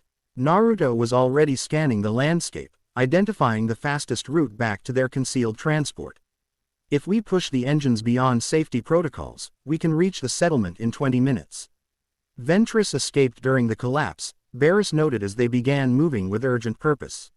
"She may be coordinating the settlement attack personally." "Unlikely. The timing suggests pre-arranged operations." Naruto maintained a demanding pace along the treacherous terrain. This feels like Dooku's strategy, multiple simultaneous objectives with calculated precision. They reached their transport in record time, the small craft accelerating to dangerous velocity as Naruto piloted. Through narrow canyons rather than ascending to safer altitudes. Throughout the journey, Barris monitored communications channels, coordinating medical response preparations while Naruto navigated with preternatural focus. That energy manifestation, she ventured during a rare moment of relative calm. The golden form with vulpine characteristics. That's the Nine Tails influence. Partially, Naruto adjusted their course to avoid detection by separatist sensors. It's a fusion technique, Sage mode combined with controlled access to the Nine Tails energy reserves. It felt balanced, she observed thoughtfully. Neither light nor dark, yet incredibly powerful. He glanced at her with mild surprise. Most Jedi instinctively categorize unknown techniques as potential dark side manifestations. I try to evaluate based on intent and outcome rather than preconception. Her expression revealed thoughtful contemplation. Your technique saved my life while harming no one. The energy itself seemed protective rather than destructive. Intent shapes energy, he agreed. Though traditional Jedi philosophy often overlooks that fundamental principle in favor of rigid categorization. Their philosophical exchange ended as they crested a final ridge, the eastern settlement coming into view below. Even from distance, the battle was clearly visible, blaster fire illuminating the pre-dawn darkness as Republic forces maintained a defensive perimeter around central structures. Separatist battle droids advanced in coordinated waves, supported by armored vehicles that methodically targeted defensive positions. This isn't a raid, Barris observed grimly. It's a systematic assault designed to overwhelm Republic protection and terrorize the civilian population. Standard Separatist psychological warfare, Naruto confirmed, bringing their transport into a steep descent toward the settlement's northern edge. Break civilian confidence in Republic protection, force resorc. Reallocation away from strategic targets. As they approached landing coordinates, a sudden burst of anti-aircraft fire erupted from concealed positions surrounding the settlement. Naruto's reflex, enhanced by still active Sharingan perception, allowed him to evade the initial barrage, but subsequent targeting algorithms adjusted with mechanical precision. They've established a complete containment perimeter, he assessed, executing a series of evasive maneuvers that strained the transport's structural integrity. Conventional approach is impossible. Barris studied tactical displays with calm determination. The medical center is still operational. I can see emergency broadcasts on designated frequencies. We need to reach those civilians. A direct hit rocked their small craft, warning indicators flashing across control panels as stabilizers failed. Naruto fought the controls, managing a controlled descent toward a ravine just outside the settlement boundary. Impact in 30 seconds, he warned.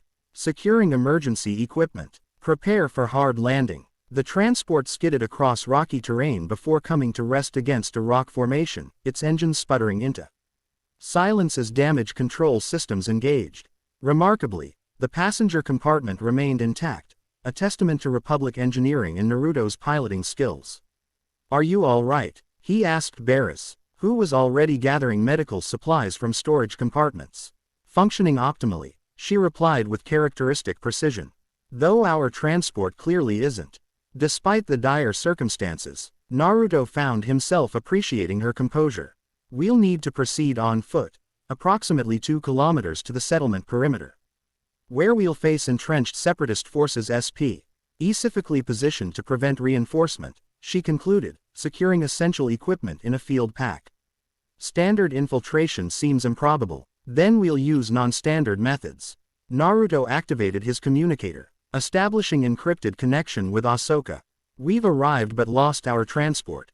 Current position is Northeast Ravine, 2 kilometers from your location. What's your status? Ahsoka's voice came through with significant interference. Holding Central Medical Facility with 36 civilians and 4 wounded. Eastern Quadrant has fallen. Droids are conducting moddage building by building search operations. They're looking for something specific, Naruto observed. Or someone. That's our assessment too, Ahsoka confirmed. They've captured rather than eliminated several locals for interrogation. Maintain defensive posture. We're inbound. He terminated the connection, turning to Barris with determined expression. Ready for a very unconventional approach. Define. Unconventional. Her raised eyebrow conveyed healthy skepticism. Shadow clone combined with transformation technique, he explained, retrieving specialized equipment from his own gear. I create duplicates that transform to match your appearance, multiple potential targets to confuse their tracking systems while we penetrate their perimeter. Logical, she acknowledged. Quote, though likely to create significant enemy response once detected. That's partially the intent. Naruto's expression shifted to strategic calculation. Chaos creates opportunities. They moved out under cover of darkness, navigating difficult terrain with practiced efficiency. As they approached the settlement outskirts, separatist patrols became increasingly frequent, battle droids complemented by commando units equipped with advanced scanning technology. Biometric sensors, Naruto identified, observing patrol patterns from concealment. They're specifically scanning for force-sensitive signatures. Confirming our theory that the attack is connected to the temple investigation, Barris concluded. Though that raises concerning questions about their objectives. Questions for later. Naruto formed familiar hand seals. Energy coalescing around him. Shadow clone technique. 6 perfect duplicates materialized beside him, each an exact replica down to equipment details. With another sequence of seals. 3 transformed, their appearance shifting until they perfectly matched Barris in every detail. Remarkable, she whispered, studying her duplicates with academic fascination. The force signature is distributed among them as well, not simple visual illusion. Each contains a fraction of my consciousness and force presence, Naruto confirmed. They'll act independently according to mission parameters. He briefed the shadow clones concisely, establishing diversionary vectors and communication protocols. The duplicates nodded in perfect synchronization before dispersing into the darkness, each pair taking different approach routes toward the settlement. They'll trigger perimeter alarms at 5-minute intervals from multiple directions, he explained. Creating the impression of a coordinated Republic counterattack. While we utilize the southeastern approach where defensive emplacements are minimal, Barris completed the strategy. Elegant solution. They proceeded according to plan. Advancing cautiously through increasingly developed terrain as agricultural structures gave way to modest dwellings at the settlement's edge. The first diversionary T.E.M. triggered alarms right on schedule, distant blaster fire and mechanical alerts drawing separatist forces toward the false threat. Maintaining optimal efficiency, Barris observed as they slipped past a temporarily abandoned sentry position. Your duplicates operate with remarkable autonomy. Until destroyed or dismissed, Naruto confirmed. Though their combat effectiveness is proportionally reduced compared to the original. The second diversion activated as they reached the settlement proper, another flurry of alarms and mobilization orders echoing through droid communication channels. They used the resulting confusion to advance rapidly, avoiding direct confrontation through careful route selection and timing. As they neared the central medical facility where Ahsoka's team maintained their defensive position, a familiar and unwelcome presence registered in their force awareness, cold, calculating, and unmistakably powerful. Count Dooku, Barris whispered, instinctively touching her lightsaber. He's here personally. Unexpected, Naruto acknowledged, adjusting their approach vector accordingly. And concerning. This operation must hold extraordinary significance for him to command it directly. They paused in the shadow of an administrative building, observing the central plaza where separatist forces had established command operations. Dooku himself stood conversing with tactical droids, his aristocratic profile unmistakable even at distance. More concerning was the holographic image floating before him, security footage showing Naruto and Barris exploring the ancient temple before its collapse. He's analyzing our investigation, Barris realized. The temple held greater significance than we recognized. The Biju monuments, Naruto confirmed grimly. He's tracking the ancient entities, probably for weapons applications similar to what we discovered on Behemoth. Before they could retreat and recalculate their approach, a commando droid patrol rounded the corner behind them, sensors immediately registering their presence. Jedi identified, the lead unit announced, weapons systems activating instantaneously.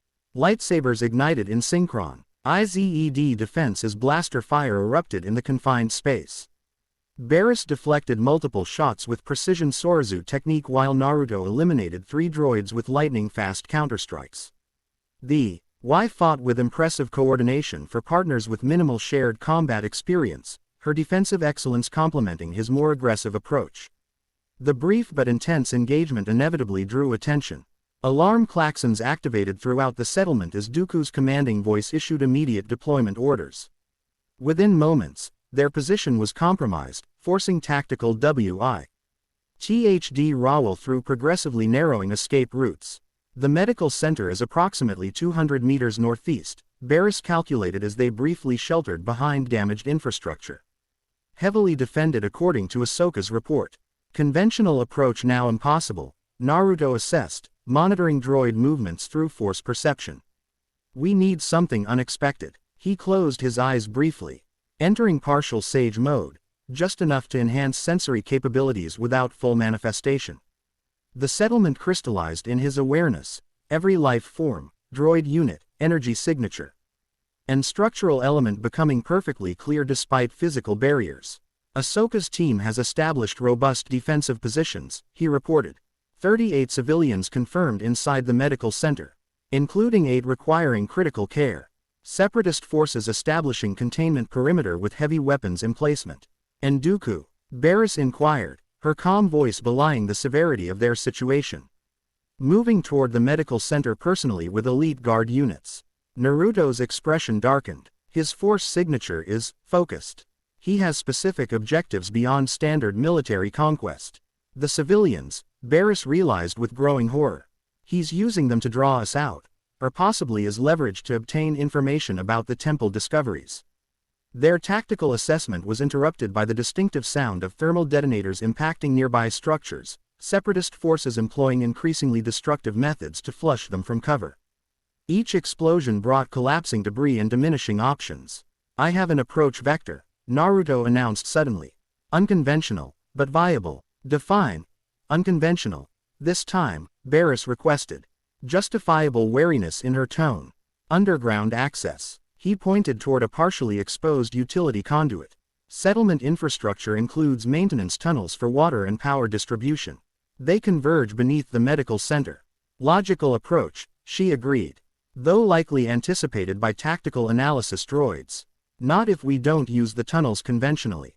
A familiar glint appeared in his eye, the look Ahsoka had learned to associate with particularly unorthodox strategies. Earth-style. Headhunter technique. Before Barriss could request clarification, Naruto formed unfamiliar seals. The ground beneath them softened momentarily before he pulled them downward, not into the utility tunnel but into the soil itself, which closed seamlessly above them. Darkness enveloped them completely as they moved through earth and stone by some mechanism Barriss couldn't comprehend. The sensation wasn't telekinetic levitation or conventional force movement, but something more fundamental, as though they had temporarily acquired the properties of the element itself. Shinobi elemental technique, Naruto explained, his voice sounding oddly muffled in the earthen passage they created. Manipulation of natural energy to harmonize with specific elements. Extremely useful for infiltration, and entirely absent from Jedi training manuals, Barriss observed. With remarkable composure given their subterranean transit method. Though I can immediately identify medical applications for similar techniques. Their unusual journey continued for several minutes. Naruto navigating through soil and foundation structures with sage-enhanced perception guiding their path. Eventually, they emerged into a maintenance space beneath the medical center, exactly as he had predicted. 30 seconds until security sweep passes this section, he noted, helping Barriss orient herself after the disorienting experience. Droids are maintaining regular patrol patterns despite the chaos outside. Predictable programming, she commented, brushing soil from her clothing with fastidious care. Though efficiency has certain advantages, they synchronized their movements with patrol gaps, ascending through service access ways until reaching the medical center's main level. Here, evidence of battle became immediately apparent, blaster scoring across walls, hastily established barricades, and the unmistakable atmosphere of desperate defense. Naruto. Ahsoka's voice carried equal measures relief and surprise as she spotted them emerging from a maintenance hatch. How did you? Unconventional approach vectors, he explained succinctly. Situation report. Ahsoka gestured toward their defensive arrangements, clone troopers positioned at strategic choke points. Medical droids attending wounded civilians, improvised weapon emplacements covering major entrances. We've repelled 3 assault waves, she reported professionally. They're not using full cone at capabilities, deliberately limiting structural damage while maintaining containment. Confirming hostage strategy, Barriss concluded, immediately moving toward the wounded. I'll assess medical priorities while you formulate extraction options. As Barriss integrated into the medical response team with practiced efficiency, Naruto and Ahsoka conferred over tactical displays, analyzing Sapara. TISC deployment patterns and potential counterstrategies. Dooku arrived approximately 20 minutes ago, Ahsoka explained, highlighting command position indicators. He's been methodically interrogating village elders about something, possibly related to your temple investigation. Definitely related, Naruto confirmed. The ruins contained historical records regarding Biju entities, similar to what we encountered on Behebeth. Dooku is pursuing something connected to ancient force manifestations. That explains their interest in an otherwise strategically insignificant settlement. Also, Ka's expression shifted to grim determination. Republic reinforcements are inbound but estimated arrival is 6 hours minimum. Too long, he assessed. Dooku will complete his objective and withdraw before then. We need immediate countermeasures. Their planning session was interrupted by Barriss's urgent approach. We have a development. One of the wounded civilians, an elder from the Norther, an agricultural collective, recognized your description of the temple markings. How? Naruto questioned, immediately attentive. Family heirlooms, she explained. Artifacts passed through generations. According to their oral history, this region once hosted a sanctuary for those fleeing persecution during ancient force conflicts. The implications crystallized immediately. That's what Dooku's after. Cultural artifacts containing historical records about Biju manifestations or sealing techniques. Most have been lost through time, Barriss continued. But apparently several families maintain traditions as cultural heritage without recognizing their significance. Which is why separatist forces are conducting systematic searches rather than standard military operations, Ahsoka concluded. They're looking for these artifacts. The medical center shuddered as another assault wave impacted their defensive perimeter. Warning indicators flashed across security monitors as droids established breaching positions at multiple entry points. This attack pattern is different, Ahsoka observed, studying deployment formations. They're committing heavier forces, preparing for extract. Ion with whatever intelligence they've gathered. Naruto's decision formed instantly. We need to engage Dooku directly. Disrupt his command structure while he's focused on artifact acquisition. Extremely high-risk strategy. Barriss cautioned, though her tone suggested reluctant agreement. His lightsaber skills are legendary even among Jedi Masters. We're not fighting conventionally, Naruto clarified. This is about disruption, not victory.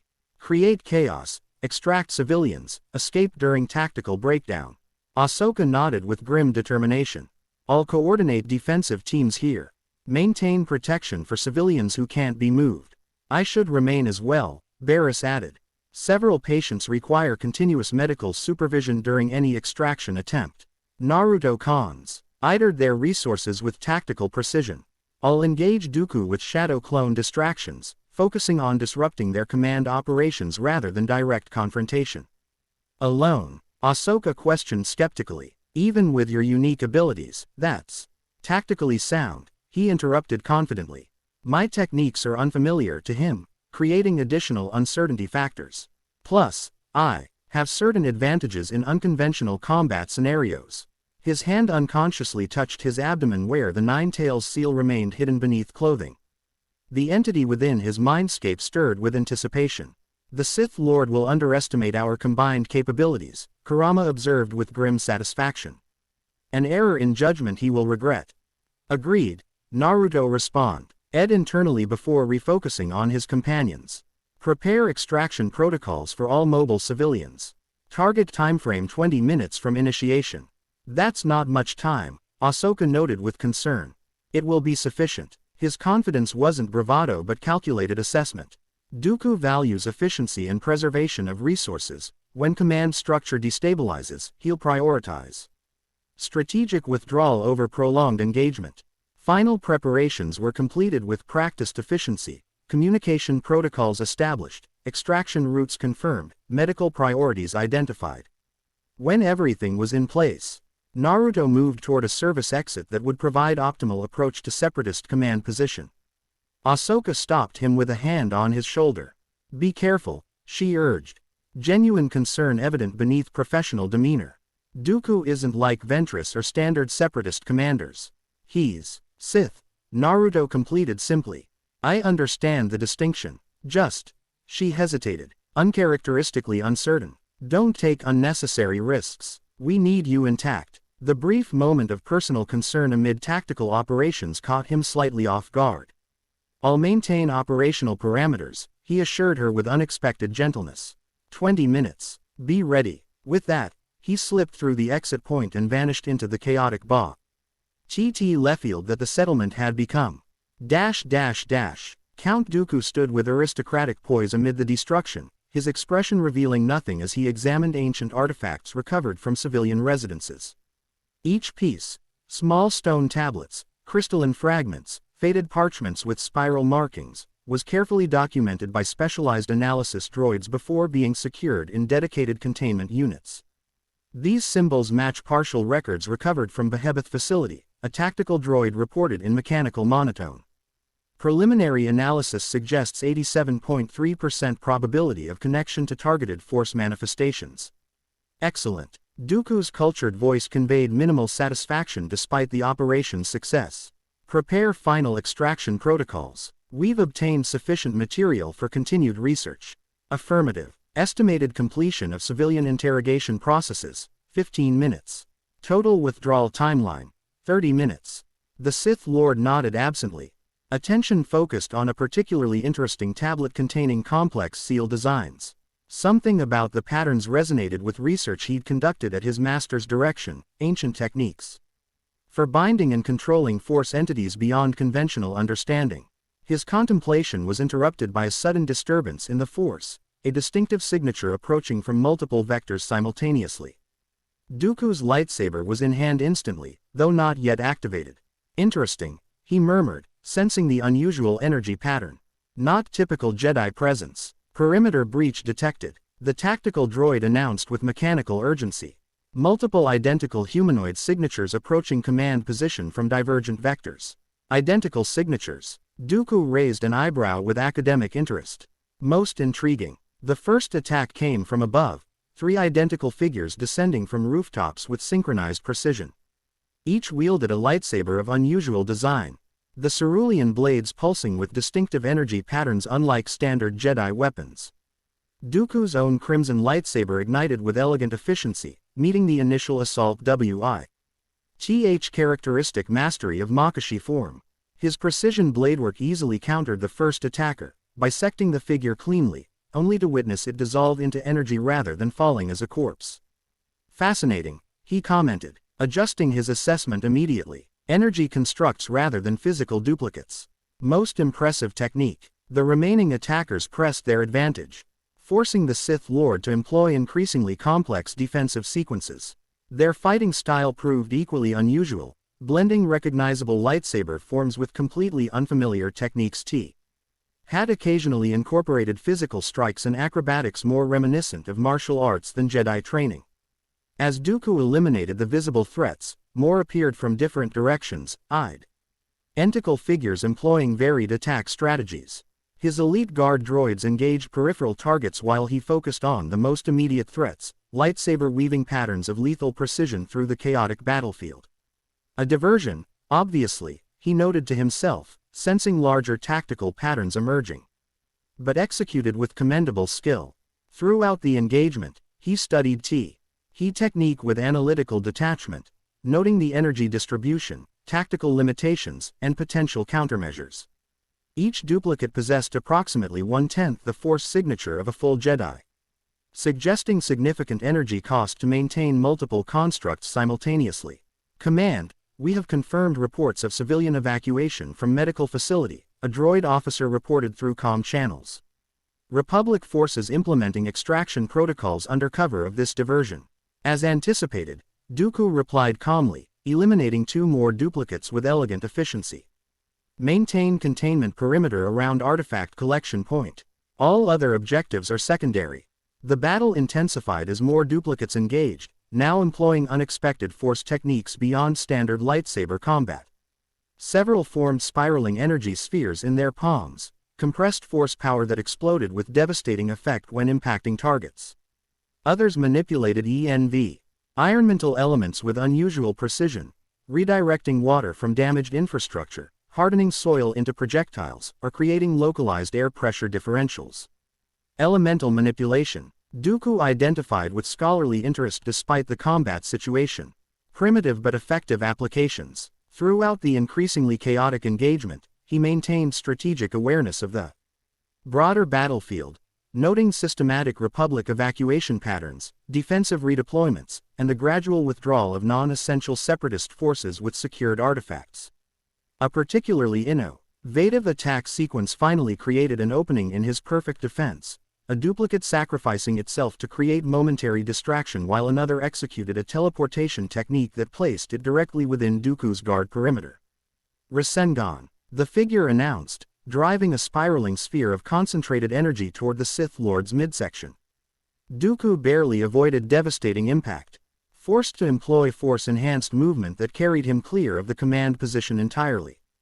The Rasengan struck his abandoned position with catastrophic effect, cratering the ground and sending shockwaves that disrupted nearby droid systems. Landing gracefully 20 meters distant, Dooku reassessed the tactical situation with calculating precision. The diversion had achieved its primary objective, Republic evacuation proceeding effectively while his command structure experienced temporary disruption. Continuing the engagement offered diminishing returns against increasing resource expenditure. Initiate priority extraction, he ordered through command channels. Secure all recovered artifacts and research data. Standard withdrawal pattern Auric 7. As separatist forces began executing organized withdrawal, Dooku finally located what he suspected was the original force user among the duplicates, a figure observing from elevated position with distinctive eyes unlike the others. Where duplicates possessed standard human eyes, This individual displayed an unusual red pattern with rotating tomo designs. The Sharingan, Dooku identified with evident satisfaction. Precisely as hypothesized. Most gratifying confirmation. Their eyes met across the battlefield. Experienced Sith Lord and unique Force-wielding warrior each taking measure of the other with analytical precision. Neither moved to engage directly. Both recognizing the tactical situation had evolved beyond immediate confrontation. "We will meet again under more favorable circumstances," Dooku projected through the Force. His mental voice carrying aristocratic confidence. "Your abilities merit further study." The figure, Naruto, made no response beyond slight narrowing of his distinctive eyes. The remaining duplicates maintained pressure on separatist positions, ensuring Republic evacuation continued unimpeded while Dooku completed his strategic withdrawal. Within 20 minutes, exactly as Naruto had predicted, separatist forces had executed organized departure, transports ascending toward orbital vessels with secured research materials and artifacts. The settlement lay partially in ruins, but civilian casualties remained remarkably low given the scale of engagement. Naruto dismissed his remaining shadow clones, conserving energy as he returned to the medical center where Ahsoka and Barriss coordinated final evacuation procedures. His expression revealed satisfaction tempered by concern as he rejoined his colleagues. Dooku secured multiple artifacts before withdrawing, he reported concisely. Ancient tablets and scrolls with sealing diagrams, likely containing information about Biju manipulation techniques. "That confirms our worst-case assessment," Barriss observed grimly. He's systematically collecting historical data about these Force entities. For what purpose? Ahsoka questioned, directing medical droids to prepare remaining patients for transport. "Weaponization," Naruto answered without hesitation. The 9 Biju represent potentially unlimited Force energy if properly harnessed. Conventional Kyber crystal applications would seem primitive by comparison. The implications hung heavily between them, planetary-scale weapons development beyond anything currently deployed in the conflict. "We need to report this directly to the Council," Barriss concluded.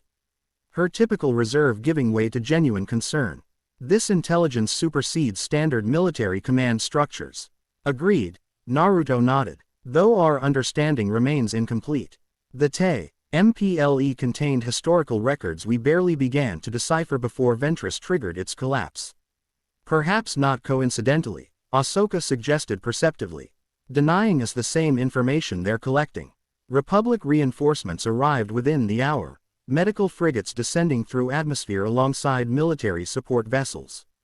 The settlement's remaining civilians received immediate evacuation to orbital facilities while assessment teams documented separatist activities for intelligence analysis. As medical teams transferred the last wounded aboard evacuation vessels, Naruto stood apart from the activity, his gaze distant as he processed the encounter with Dooku and its implications. Barriss approached quietly, her own duties temporarily complete.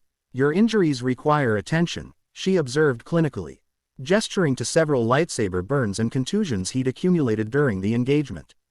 "Minor damage," he dismissed casually. "Auto-regenerative functions are already addressing them." "Another benefit of your unique condition?" she inquired with professional interest. "Uzumaki naturally possess accelerated healing," he explained.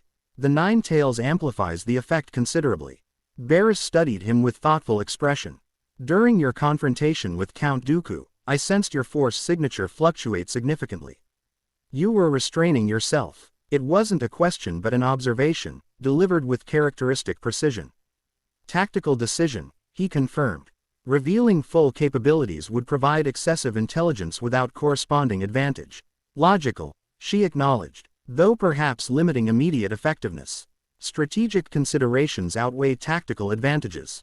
His gaze shifted to meet hers directly. Dooku recognized the Sharingan. He knew what he was seeing, which means he's already researching my abilities specifically. This revelation carried concerning implications regarding Separatist intelligence networks and research priorities. Before Barriss could respond, Ahsoka joined them, her expression troubled despite the operation's relative success. "Council transmission incoming," she announced.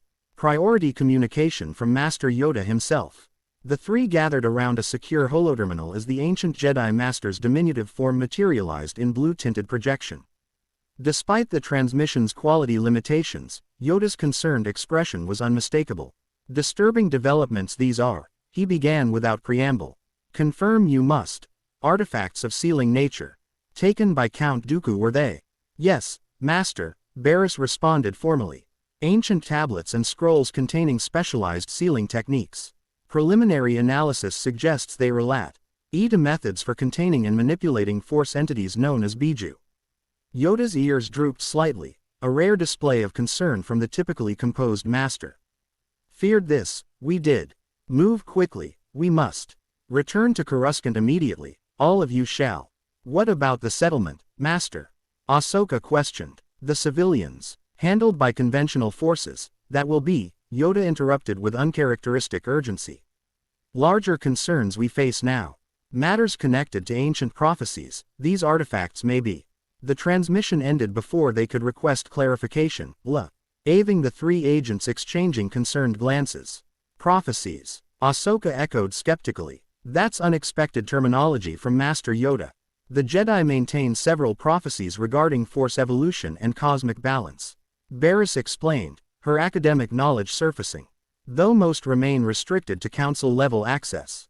Naruto remained silent, his expression unreadable as he processed this development. Within his mindscape, Kurama stirred with ancient memory. The old green one knows more than he reveals, the entity observed.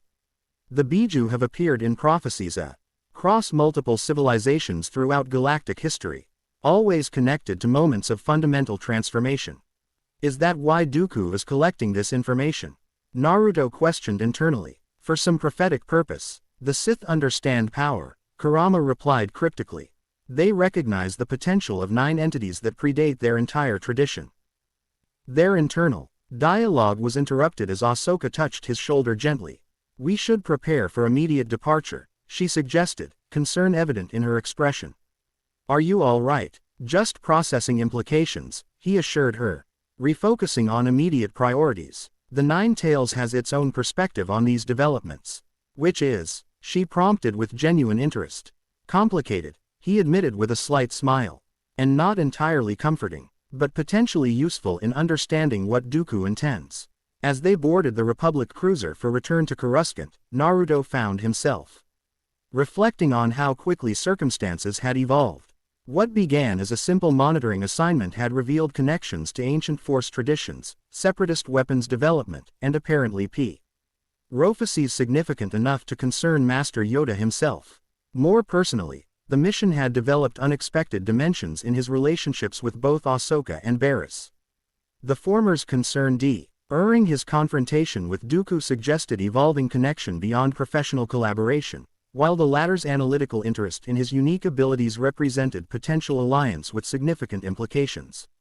The Nine Tails, Kurama, observed these developments with ancient perspective, its presence in his mindscape simultaneously alien and increasingly familiar. The Jedi girl W.I.T.H. facial markings, she sees beyond their limited doctrine, the entity noted with grudging approval. The other senses your potential more clearly than most. Both could prove valuable as events accelerate. They have names, you know, Naruto responded with mild exasperation. Ahsoka and Barriss, and they're more than just potential allies. Attachments, Kurama identified with something resembling amusement. How very un-Jedi of you. Good thing I'm not a Jedi, then, Naruto countered, unconsciously echoing his earlier words to Ahsoka. As the cruiser entered hyperspace, Ruskant's distinctive glow replaced by streaming starlight, Naruto's hand moved unconsciously to his eyes. The Sharingan had activated with unprecedented clarity during his confrontation with Dooku, Perception expanding beyond previous limitations, granting insights that transcended conventional Force awareness. Evolution was occurring within him, Sharingan developing, Nine Tails integration progressing, Sage techniques refining. The combined potential remained largely unexplored, its ultimate expression unknown even to him. What remained certain was that others had noticed, Dooku, the Jedi Council, and whoever else monitored developments from the shadows. The ancient temple's discovery had accelerated something set in motion long before his birth, connections forming between seemingly disparate elements of galactic history. As the ship carried them toward Coruscant and whatever revelations awaited there, Naruto found unexpected comfort in the presence of his companions, Ahsoka with her straightforward determination, Barris with her thoughtful analysis, both representing connections that transcended conventional categories. Whatever prophecies concerned Master Yoda, whatever plans Dooku pursued with ancient artifacts, the path forward would require more than individual strength. It would demand new forms of understanding, new approaches to power, and perhaps most critically, the ONDS forge beyond traditional limitations. The Nine Tails stirred within his mindscape, ancient wisdom coloring its rumbling voice. The eyes of the sage see beyond ordinary limitation, it observed cryptically. But even Sharingan vision requires light to function properly. Meaning, Naruto prompted, sensing deeper significance. Meaning darkness approaches, Kit. Best keep those you trust close at hand. With that ominous assessment lingering in his thoughts, Naruto joined his companions in preparing for whatever awaited them at the heart of the Republic. The Sharingan had awakened fully now, eyes of the sage revealed. What they would ultimately witness remained hidden in possibility, destiny yet unwritten despite the prophecies that apparently bound them all. Chapt. R2N Chapter 3, Warriors of Mandalore. The Coruscant skyline glittered with artificial constellations as Naruto stood motionless on the temple observatory balcony, hands clasped behind his back, Z fixed on the endless procession of air traffic cutting luminous paths through the night. 4 hours of intensive council debriefing had left him mentally drained but physically restless, a contrary. CTORY state that neither meditation nor training seemed capable of resolving. Behind him, the observatory dome hummed with ancient mechanisms as stellar calculations continued their eternal computations, mapping cosmic movements with precision that bordered on prophetic. The Jedi had always excelled at tracking celestial patterns, physical and metaphorical alike, though their interpretation of such patterns remained rigidly orthodox. Thought I might find you here, Ahsoka's voice carried quiet understanding as she emerged from shadow. You disappeared rather abruptly after the council session. Needed perspective, he replied simply, not turning from his contemplation of the cityscape. Too many voices, too many questions without answers. She moved beside him, leaning against the Orna, railing with casual grace that belied her warrior's discipline. Master Yoda seemed particularly interested in your description of the temple markings. I've never seen him so unsettled. He recognizes patterns I don't yet see clearly, Naruto acknowledged, finally meeting her gaze. Connections between ancient symbols, Biju manifestations, and whatever prophecies he's referencing. The night breeze carried artificial sense of regulated atmosphere as they stood in momentary silence, two warriors sharing unspoken understanding of larger forces in motion around them. They're sending us to Mandalore, Ahsoka finally stated, watching his reaction carefully. Joint mission with Duchess Satine's administration. Officially diplomatic. Unofficially, intelligence gathering regarding stolen artifacts. He completed her thought. Following the trail Dooku's excavations have revealed. How did you? She stopped, realization dawning. You already knew. Senator Amidala contacted me directly after the council session. A hint of amusement colored his voice. Apparently she considers me uniquely qualified to navigate Mandalorian political complexities given my unconventional background. Ahsoka's expression shifted to genuine surprise. That's unusual protocol. The council typically assigns missions through formal channels. The senator operates through her own channels when necessary. Naruto observed neutrally. Something she and I have in common. The unspoken implication that certain matters required circumventing Jedi authority structures hung between them like a tangible presence. Ahsoka's conflicted loyalty remained evident in her posture. Commitment to order principles warring with pragmatic recognition of their limitations. Barris has been assigned as well, she noted. Changing subjects slightly, medical oversight for the diplomatic delegation. Given recent Mandalorian political instability, the council considers healer presence prudent. 3 force-sensitive operatives for a diplomatic mission, Naruto mused, calculation evident in his tone. The council anticipates complications. Death Watch activity has increased significantly, Ahsoka confirmed. Intelligence suggests they've acquired advanced weaponry from unknown sources. Not unknown, he corrected quietly. Separatist supplied, likely connected to whatever Dooku discovered in those artifacts. Their conversation paused as a temple guard patrol passed nearby, armored figures moving with silent efficiency through their prescribed rounds. Only when privacy was assured did Ahsoka continue, her voice dropping to near whisper. "There's something else." Hesitation colored her words. "Master Kenobi expressed concerns about your relationship with the Nine Tails.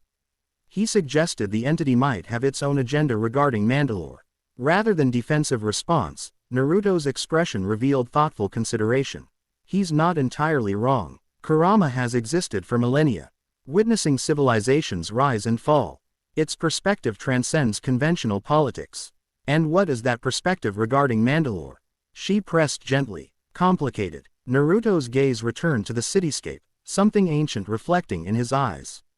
The Mandalorians once possessed artifacts related to Biju binding techniques, acquired during ancient conquests before the Republic era. Historical records were supposedly destroyed during their civil wars, but artifacts might have survived, Ahsoka concluded, understanding dawning. Like the tablets Dooku recovered on Dantooine. Precisely. He turned fully toward her now, moonlight illuminating the serious contours of his face. Whatever Dooku is assembling, whatever weapon or ritual these artifacts collectively enable, Mandalore may hold crucial missing components. The implications settled between them like physical weight. What had initially appeared as routine diplomatic assignment carried potentially galaxy-altering stakes. "When do we depart?" Naruto asked, professional focus replacing philosophical contemplation. 0800 tomorrow. Diplomatic vessel from the Senate landing platform. Ahsoka straightened, matching his shift to operational planning. Barriss is preparing specialized medical supplies as cover for additional equipment. "I'll be ready." As she turned to leave, Ahsoka hesitated fractionally, something unspoken lingering in her expression. "Naruto, whatever happens on Mandalore, whatever we discover about these artifacts or Dooku's plans, we're approaching this together. As partners." The simple declaration carried layers of meaning beyond professional cooperation. Naruto recognized the offering for what it was, trust extended beyond institutional boundaries. Connection forming despite Jedi prohibitions against attachment. "Partners," he affirmed with quiet certainty. Her smile, brief but genuine, illuminated features typically schooled to Jedi reserve before she departed, leaving Naruto alone with swirling thoughts and the distant presence of Kurama in his mindscape. The Togruta grows bolder in her attachments, the ancient entity observed with something approaching approval. Perhaps she begins to recognize the limitations of Jedi doctrine. Her path is her own to determine, Naruto replied internally. As is her interpretation of Jedi teaching. And your path, Kit? Does it increasingly align with hers? The question required no verbal response, his feelings on the matter evident within the shared consciousness they occupied. Kurama's rumbling amusement reverberated through their connection before the entity retreated to deeper recesses of their joint mindscape, leaving Naruto to his preparations for the mission ahead. The diplomatic vessel, consular-class cruiser modified for senatorial delegations, descended through Sundari's atmospheric dome with practiced precision. Unlike natural Mandalorian landscapes outside the capital, Sundari presented entirely artificial environment, geometric architecture rising from manufactured plateaus, every element designed for defensive functionality beneath aesthetic veneer. Naruto obs. RVED the approaching cityscape from the bridge viewport, noting tactical elements instinctively. Choke points, sniper positions, evacuation routes, while Senator Amidala reviewed final diplomatic protocols with her aides nearby. "First time on Mandalore?" Barriss inquired, joining him at the viewport. "Third," he corrected, though previous visits were less official. Something in his tone suggested operations beyond Republic sanction, but Barriss merely nodded, respecting operational boundaries. Her traditional healer robes had been exchanged for more practical attire, fitted tunic and leggings in subdued colors. Lightsaber concealed beneath an outer robe rather than displayed prominently. "The cultural transition will be challenging," she observed. "Mandalorian society values warrior tradition and personal strength demonstrated through action. Quite different from Senate diplomatic protocols. Precisely why Senator Amidala requested specific personnel for this assignment." Padme approached, her formal attire projecting diplomatic authority while subtle armored elements beneath acknowledged Mandalorian realities. "Your backgrounds complement our objectives perfectly." "You mean we can fight our way out if negotiations fail?" Ahsoka translated wryly, joining their conversation. The senator's composed expression cracked slightly with genuine amusement. I was attempting diplomatic phrasing. But essentially correct. Her gaze settled on Naruto. Commander Uzumaki's unconventional training particularly aligns with Mandalorian respect for combat proficiency. They respawn. To demonstrated skill rather than political positioning. While maintaining peaceful resolution as primary objective, Barriss added diplomatically. Naturally, Padme agreed, though practical experience colored her tone. However, recent intelligence suggests Death Watch elements have infiltrated even Sundari's administrative sectors. Preparation for multiple contingencies is simply pragmatism. The cruiser settled onto its designated landing platform with barely perceptible vibration, a testament to the pilot's skill navigating Mandalore's notoriously stringent approach vectors. Through viewport transparency, they observed the formal reception committee awaiting their arrival, armored royal guards flanking governmental representatives in traditional Mandalorian civic attire. Minimum ceremonial compliment, Naruto noted. Scaled-down reception suggests security concerns. Or political statement regarding Republic intervention, Padme countered thoughtfully. Duchess Satine Wall. KS a difficult line between traditionalists and reformers. Yet she specifically requested Republic mediation regarding artifact authentication, Barriss recalled from mission briefing. That Reaper, sensed significant political risk given Mandalorian independence sentiments. Which suggests the artifact's importance transcends normal political considerations, Ahsoka concluded. Senator Amidala nodded approval at their collective analysis. Precisely why this mission requires both diplomatic subtlety and specialized knowledge. Now, shall we greet our hosts with appropriate respect? The legation proceeded through disembarkation protocols with practiced efficiency, formal introductions, diplomatic courtesies, ceremonial escort arrangements. Throughout these proceedings, Naruto maintained peripheral position, observing interactions while conducting continuous environmental assessment. His enhanced senses detected multiple surveillance systems beyond standard security measures, some officially sanctioned. Others distinctly not. More concerning were the subtle signs of recent violence hastily concealed, microscopic blood traces on architectural elements, recently repaired structural damage. Elevated stress hormones among security personnel. Palace District has experienced recent conflict, he murmured to Ahsoka as their procession moved toward government headquarters. Within 48 hours, possibly Death Watch incursion, she nodded almost imperceptibly, her own senses confirming his assessment. Royal Guard formation suggests anticipated threat from multiple vectors.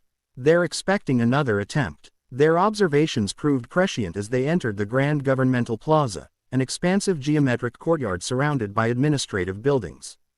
The legation had barely reached the central fountain when perimeter alarms activated, security barriers deploying from concealed housing throughout the plaza. Breach in Sectors 7 and 12.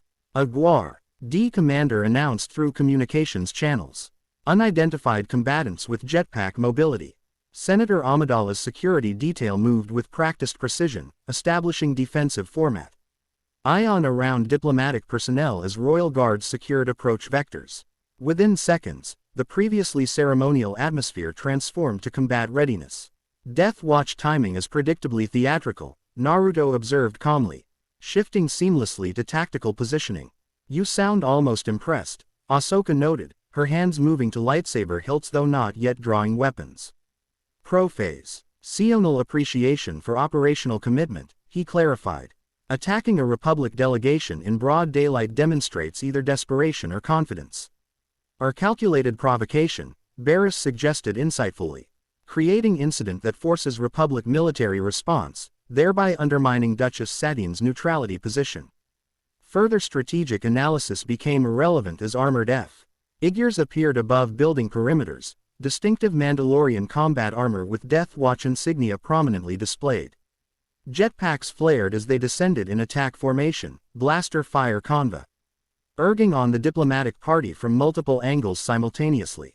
What followed demonstrated why Senator Amidala had specifically requested this particular security detail. Ahsoka's twin lightsabers activated in fluid motion, creating defensive perimeter around diplomatic personnel as she deflected incoming fire with Jarkai precision.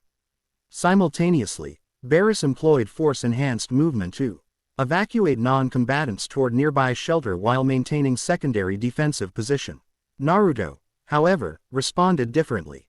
Rather than employing lightsaber or obvious force techniques, he engaged with pure physical combat proficiency, movement patterns distinctly shinobi rather than Jedi.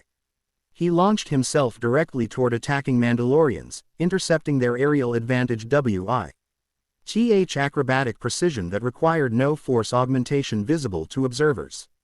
A thrown kunai, ancient design with modern composition, disabled the first attacker's jetpack targeting system without injuring the warrior personally. As the Mandalorian spiraled off course, Naruto used their momentum to propel himself upward, engaging 3 additional attackers in mid-air combat with taijutsu techniques optimized for aerial engagement. His fighting style immediately attracted attention from both allies and adversaries, fluid transitions between offensive and defensive postures, economical movements wasting no energy, and precise targeting of equipment vulnerabilities rather than attempting to penetrate Mandalorian armor directly. Royal Guards, initially hesitant about engaging alongside unfamiliar combatants, quickly adapted to the Republic team's effectiveness. Their commander integrated defensive positions with Ahsoka's lightsaber perimeter while long-range specialists provided covering fire for Naruto's direct engagements. The attack's momentum faltered as Death Watch realized their supposed easy target had rapidly transformed into coordinated defensive operation. Several RS attempted tactical withdrawal only to encounter unexpected resistance. Shadow clones Naruto had positioned around perimeter buildings during initial assessment. They're better trained than typical Death Watch recruits, Ahsoka observed during momentary engagement pause. Professional mercenaries rather than ideological fighters, and specifically equipped for anti-Jedi combat, Barris added, noting specialized disruptors and sonic weapons designed to counter force-sensitive opponents. Their observations proved accurate as the attack pattern shifted, less focus on diplomats, more rated effort to isolate and neutralize force users specifically. 2 particularly skilled warriors equipped with electro staffs targeted Ahsoka directly, their coordinated technique suggesting special IZED training against lightsaber opponents. Simultaneously, another team employed sonic disruptors against Barris, the weapons designed to disrupt force concentration through painfully disorienting frequency modulations. Only her healer training in pain management techniques allowed continued functional defense despite the debilitating effects. Naruto, observing these targeted attacks from elevated position, made immediate tactical assessment. They're specifically here for us, he called to his companions. Diplomatic attack as secondary objective. This realization altered their defensive approach instantly. Rather than maintaining static protection around diplomats, they shifted to active engagement strategy, specifically drawing attention away from the senatorial party while royal guards completed evacuation procedures. Naruto created additional shadow clones, each engaging separate targets to distribute enemy attention across multiple sectors. Simultaneously, he executed a sequence of hand seals unfamiliar to observers. Wind style. Great breakthrough. The technique manifested as concentrated air pressure wave, not obviously force-based but producing similar effect. Targ. ETED Death Watch attackers found jetpack systems suddenly fighting violently disrupted air currents, their aerial advantage neutralized by elemental manipulation that appeared more technological than mystical to Mandalorian observers. This demonstration of combat effectiveness without visible lightsaber or telekinetic techniques immediately altered the engagement dynamic. Several Royal Guards FTED support positioning toward Naruto specifically, recognizing effective battlefield ally regardless of political affiliation. As the conflict intensified, a new contingent entered the plaza from a stern administrative sector, Mandalorians in distinctive armor, though without Death Watch insignia. Their leader, female, based on armor configuration, directed precise counter-operations with experienced command presence. Night Owls. One Royal Guard identified over tactical communications. Bo-Katan's faction. The new arrivals integrated seamlessly into defense operations, their combat style Augusting elite training beyond standard Mandalorian techniques. Their leader executed remarkable jetpack maneuvers while dual-wielding custom Wester 35 blasters with accuracy that impressed even veteran observers. Within minutes, the combined defense forces had neutralized primary attack vectors, forcing remaining Death Watch elements into tactical retreat. As disengagement commenced, Naruto Fu ND himself in proximity to the Night Owl commander as they simultaneously targeted a particularly persistent attacker. Their movements synchronized with uncanny precision despite never having trained. Together, her aerial assault complementing his ground-based interception perfectly. The Death Watch warrior, caught between complementary attack vectors, surrendered with pragmatic efficiency rather than face certain defeat. As she landed beside him, the Night Owl commander removed her helmet, revealing striking features framed by vibrant auburn hair. Sharp green eyes assessed Naruto with proficio. Null appraisal while subtle appreciation registered for his demonstrated combat proficiency. Unusual techniques for a Jedi, she observed, voice carrying aristocratic Mandalorian accent despite battlefield conditions. Not a Jedi, he corrected simply, her eyebrow arched with increased interest. Yet you work with them and Senator Amidala. Shared objectives, different methodologies. Hisaku read the captured Death Watch fighter with efficient restraint technique. Your intervention was well timed. My sources indicated potential operation against the diplomatic delegation. She holstered her blasters with practiced motion. Bo-Katan cries, commander of Night Owl Division. Naruto Uzumaki, special consultant to Republic Intelligence. He matched her formal introduction, noting her surname's significance. Relation to Duchess Satine, sister, she confirmed with complex expression suggesting complicated family dynamics. Though our approaches to Mandalore's future differ significantly. Their introduction was interrupted as Ahsoka and Barriss approached, having secured remaining sectors with Royal Guard assistance. Senator Amidala followed with her security detail, diploma. Tick composure maintained despite the recent violence. Commander cries, Padme greeted with respectful formality. Your assistance proved invaluable. The Galactic Senate appreciates your faction's support. My concerns are for Mandalore's security, Senator, Bo-Katan replied evenly. Recent Death Watch operations have escalated beyond political demonstration to active threat against governmental stability. Including acquisition of artifacts with historical and cultural significance, Padme suggested carefully, testing information boundaries. Bo-Katan's expression revealed nothing, though her posture shifted subtly. Perhaps we should continue this discussion in secure location. Death Watch communications suggest secondary operations in progress. The combined group proceeded toward governmental complex. Royal Guards and Night Owl warriors establishing coordinated security perimeter. Throughout this transition, Naruto noted Bo-Katan's periodic assessment of their capabilities, particularly his non-force combat techniques and Ahsoka's lightsaber proficiency. Within secure governmental chambers, Duchess Satine herself awaited their arrival, her regal bearing and composed express. Ion revealing nothing of the presumed concern such attack would generate. Only subtle tension around her eyes suggested the political and personal stress such violence represented. Senator Amidala, she greeted with formal cordiality. I must offer sincere apologies for this unfortunate welcome to Mandalore. Rest assured those responsible will face appropriate consequences. No apologies necessary, Your Grace. Padme replied diplomatically. We understand the complex challenges facing Mandalore during this transitional period. Political courtesies continued briefly before conversation shifted to operational matters, attack analysis, security protocols, intelligence assessment. Throughout these discussions, tension between Satine's pacifist ideology and Bo-Katan's warrior pragmatism remained evident through subtle verbal and non-verbal cues. The attack's timing coincides precisely with your delegation's arrival, Bo-Katan noted, reviewing tactical displays. Intelligence suggests specific targeting parameters beyond simple political statement. Death Watch has opposed Republic involvement in Mandalorian affairs since inception, Duchess Satine countered. This represents escalation rather than fundamental strategic shift. With respect, Your Grace, Naruto interjected carefully, the attack pattern indicates specialized preparation for force-sensitive opponents specifically. Standard Death Watch operations rarely include sonic disruptors and electro-staff specialists. Bo-Katan nodded agreement. Their recent equipment upgrades suggest external support beyond typical black market channels. Separatist connection, Ahsoka concluded, exchanging knowing glances with Naruto and Barriss. Consistent with patterns observed on Dantooine and Behebeth. Duchess Satine's expression reflected reluctant acknowledgement of this assessment. Which returns us to the original purpose of your delegation. The artifacts recently discovered in Sundari's ancient catacombs. With practiced dignity, she activated secure holographic display at chamber center. Three-dimensional renderings materialized, stone tablets covered with intricate spiral patterns and symbolic language immediately recognizable to Naruto. Uzushio script, he identified, stepping closer to examine the detailed renderings.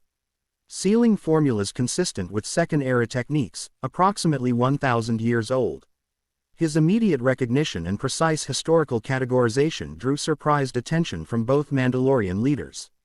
"You recognize these inscriptions?" Bo-Katan questioned with newfound interest.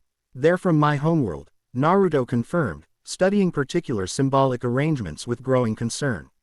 Specifically, specialized sealing techniques developed for Biju, containment and chakra transfer protocols. Which explains Death Watch interest, Barris concluded thoughtfully. If connected to artifacts Dooku acquired on Dantooine, they form components of larger system. Naruto completed her thought, potentially weaponizable if properly decoded and implemented. Duchess Satine regarded him with careful reassessment. When Senator Amidala suggested, including specialist consultant with knowledge of ancient Force traditions, I admit skepticism. Mandalorian historical archives contain no reference to this, Uzushio, civilization. Intentionally expunged, Bo-Katan stated with surprising certainty, drawing startled looks from her sister. Mandalorian expansionist period approximately 800 years ago included conflict with isolated Force-using cultures beyond Republic borders. Historical purges removed references from official records, but warrior clan oral traditions maintained certain accounts. This revelation generated momentary silence as its implications settled among assembled leaders. For centuries, Mandalorian history had been sanitized, crucial interactions with galaxy-altering Force traditions deliberately obscured from collective knowledge. These artifacts were discovered during infrastructure expansion beneath Eastern Residential District, Duchess Satine continued, returning focus to immediate concerns. In it, IAL assessment by our cultural preservation experts indicated potential connection to ancient weapons systems. Hence requesting Republic authentication, Senator Amidala nodded understanding. With specific need for specialized knowledge beyond conventional archaeological protocols. The timing proved unfortunately prophetic, Satine acknowledged. Within days of discovery, Death Watch attempt. TED first infiltration of secure research facility. Bo-Katan manipulated holographic controls, shifting display to security footage showing armored infiltrators attempting to breach laboratory containment. 3 subsequent attempts followed, each employing increasingly sophisticated approach vectors and technologies. Culminating in today's direct confrontation, Naruto concluded. Logical collation pattern once conventional infiltration proved ineffective. These artifacts, Ahsoka interjected. Where are they currently secured? Royal Science Academy maintains specialized containment facility beneath governmental sector. Duchess Satine explained. Triple redundant security protocols with biometric authorization limited to 5 individuals. Including ourselves, Bo-Katan added. Exchanging meaningful glance with her sister. Despite philosophical differences, certain matters transcend political considerations. Their relative unity regarding artifact security suggested He sisters recognized genuinely existential threat these objects potentially represented. Remarkable consensus given their otherwise divergent approaches to Mandalorian governance. We should examine them immediately, Naruto stated with quiet authority. If consistent with patterns observed on Dantooine, they likely contain specific components of larger sealing architecture Dooku is assembling. I'll accompany you personally, Bo-Katan volunteered. My security clearance provides necessary access while allowing Duchess Satine to manage diplomatic aftermath of today's attack. This practica, L division of responsibilities received tacit approval from assembled leadership.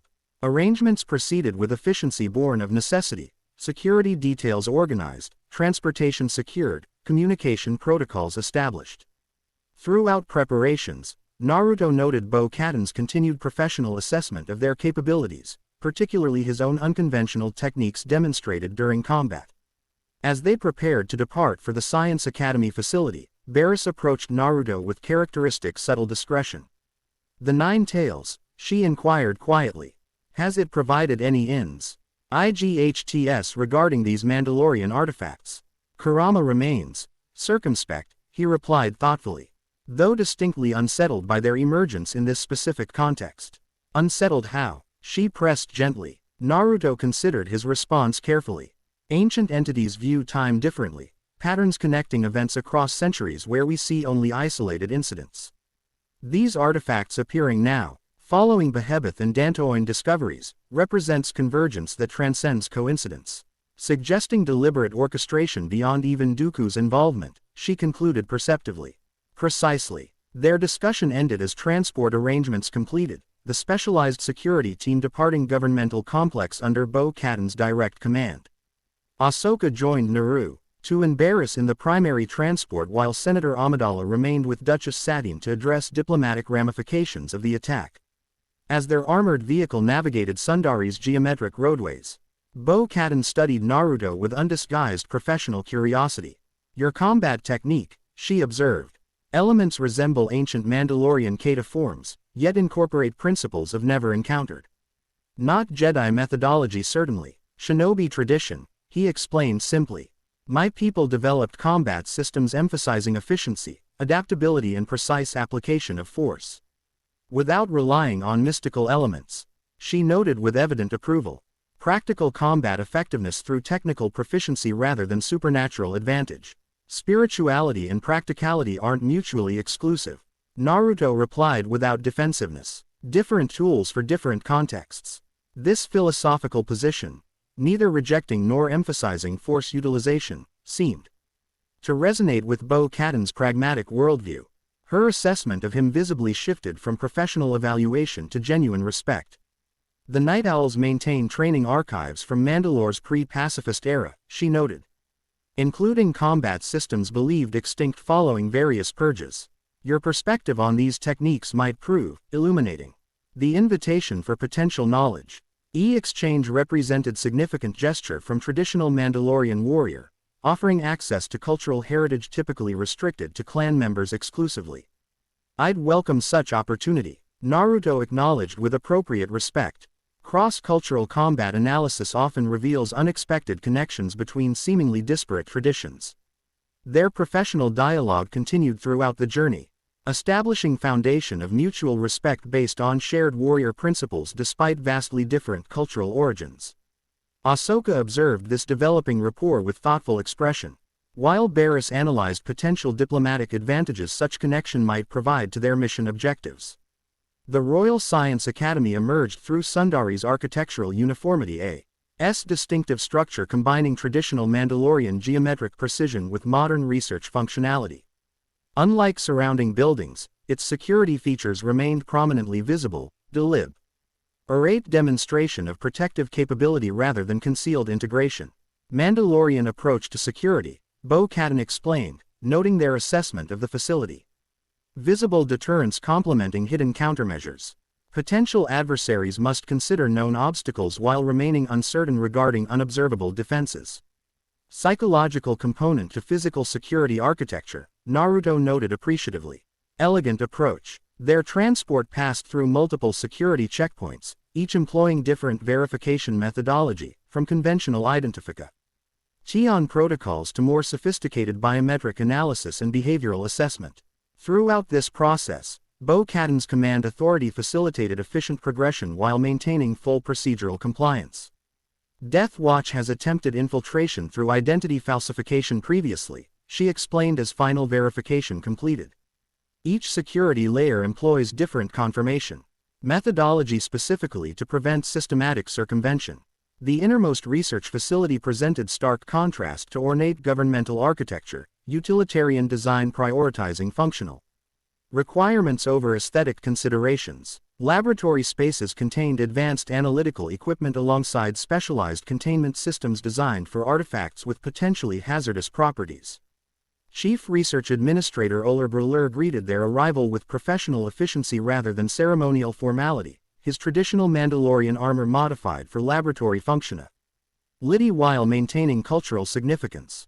Commander cries, he acknowledged respectfully before assessing the Republic representatives with measured caution. The artifacts have demonstrated increased energy emissions within past 12 hours, consistent with patterns observed following previous recovery attempts. This information immediately elevated concern among all present. Seemingly inert archaeological objects exhibiting reactive properties suggested capabilities beyond conventional understanding. Define energy emissions, Barris requested, medical training focusing on potential biohazard implications. Radiation signature outside standard electromagnetic spectrum, Breuer explained, leading them toward primary containment section. Similar to theoretical particles desk, ribbed in ancient texts regarding mystical phenomena, though obviously requiring scientific rather than superstitious interpretation. His careful phrasing, avoiding direct reference to force energies, while acknowledging phenomena beyond standard scientific categorization, reflected traditional Mandalorian skepticism toward force-related concepts despite pragmatic acceptance of observable effects. The central laboratory revealed primary containment system, transparent chambers surrounded by monitoring equipment and energy-dampening technology. Within this specialized environment rested 3 stone tablets of distinctive design, their surfaces covered with intricate spiral patterns and symbolic script immediately recognizable to Naruto. Uzushio sealing tablets, he identified with absolute certainty. Second-era craftsmanship, designed for specialized Biju chakra filtration and redirection. He approached the containment field, studying the artifacts with intense focus that transcended ordinary observation. Without conscious decision, his eyes shifted to Sharingan state, the distinctive red irises with rotating tomo patterns enabling perception beyond visible spectrum. The seals remain partially active, he noted with concern. Residual chakra patterns indicate recent energy transfer attempts. Someone has been experimenting with their functionality. Bo-Katan moved beside him, her expression revealing strategic calculation. Death Watch has acquired similar artifacts. Probable, Naruto confirmed grimly. These tablets represent component of larger sealing architecture. Independently, they channel and refine energy. Combined with complementary components, they become weapons, she concluded, capable of extracting, containing and redirecting these Biju energies you've referenced. Not just weapons, Naruto clarified, Sharingan gaze perceiving deeper patterns within the ancient stone. Tools for fundamentally altering reality itself through manipulation of primal energies that predate current understanding of force dynamics. The implications settled heavily among those present, even limited comprehension suggesting civilization-altering potential. If such technology achieved full implementation, Bo-Katan's expression hardened with warriors' recognition of existential threat, while Barris and Ahsoka exchanged concerned glances reflecting Jedi awareness of cosmic balance implications. We need to study these tablets directly, Naruto stated with quiet authority. Containment field prevents detailed analysis of active chakra pathways. Administrator Breuer hesitated, security protocols warring with practical necessity. Removal from containment requires highest authorization protocols. The energy emissions could potentially. I can stabilize any active energy matrices. Naruto interrupted confidently. My training specifically addresses these sealing methodologies. After brief consultation with Bo-Katan, who provided command authorization, the containment field powered down with sequential safety protocols. As atmospheric normalization completed, Naruto approached the ancient tablets with reverent precision, his movements reflecting ceremonial respect for cultural artifacts beyond their practical significance. When his fingers contacted the primary tablet's surface, immediate energy response occurred, subtle luminescence emanating from spiral patterns as residual chakra recognized compatible signature. The symbols pulsed with soft blue light, responding to his presence in manner suggesting semi-sentient recognition protocols. Remarkable, Barris whispered, her scientific curiosity temporarily overshadowing security concerns. They're responding to your specific biometric signature. Not precisely, Naruto clarified, maintaining contact as his Sharingan analyzed energy fluctuations. They recognize Uzumaki chakra patterns, genetic markers carried through bloodlines connected to original sealing practitioners. He initiated specialized diagnostic technique, fingers tracing specific patterns across symbolic arrangements, channeling minute chakra quantities to activate dormant systems without triggering full operational protocols.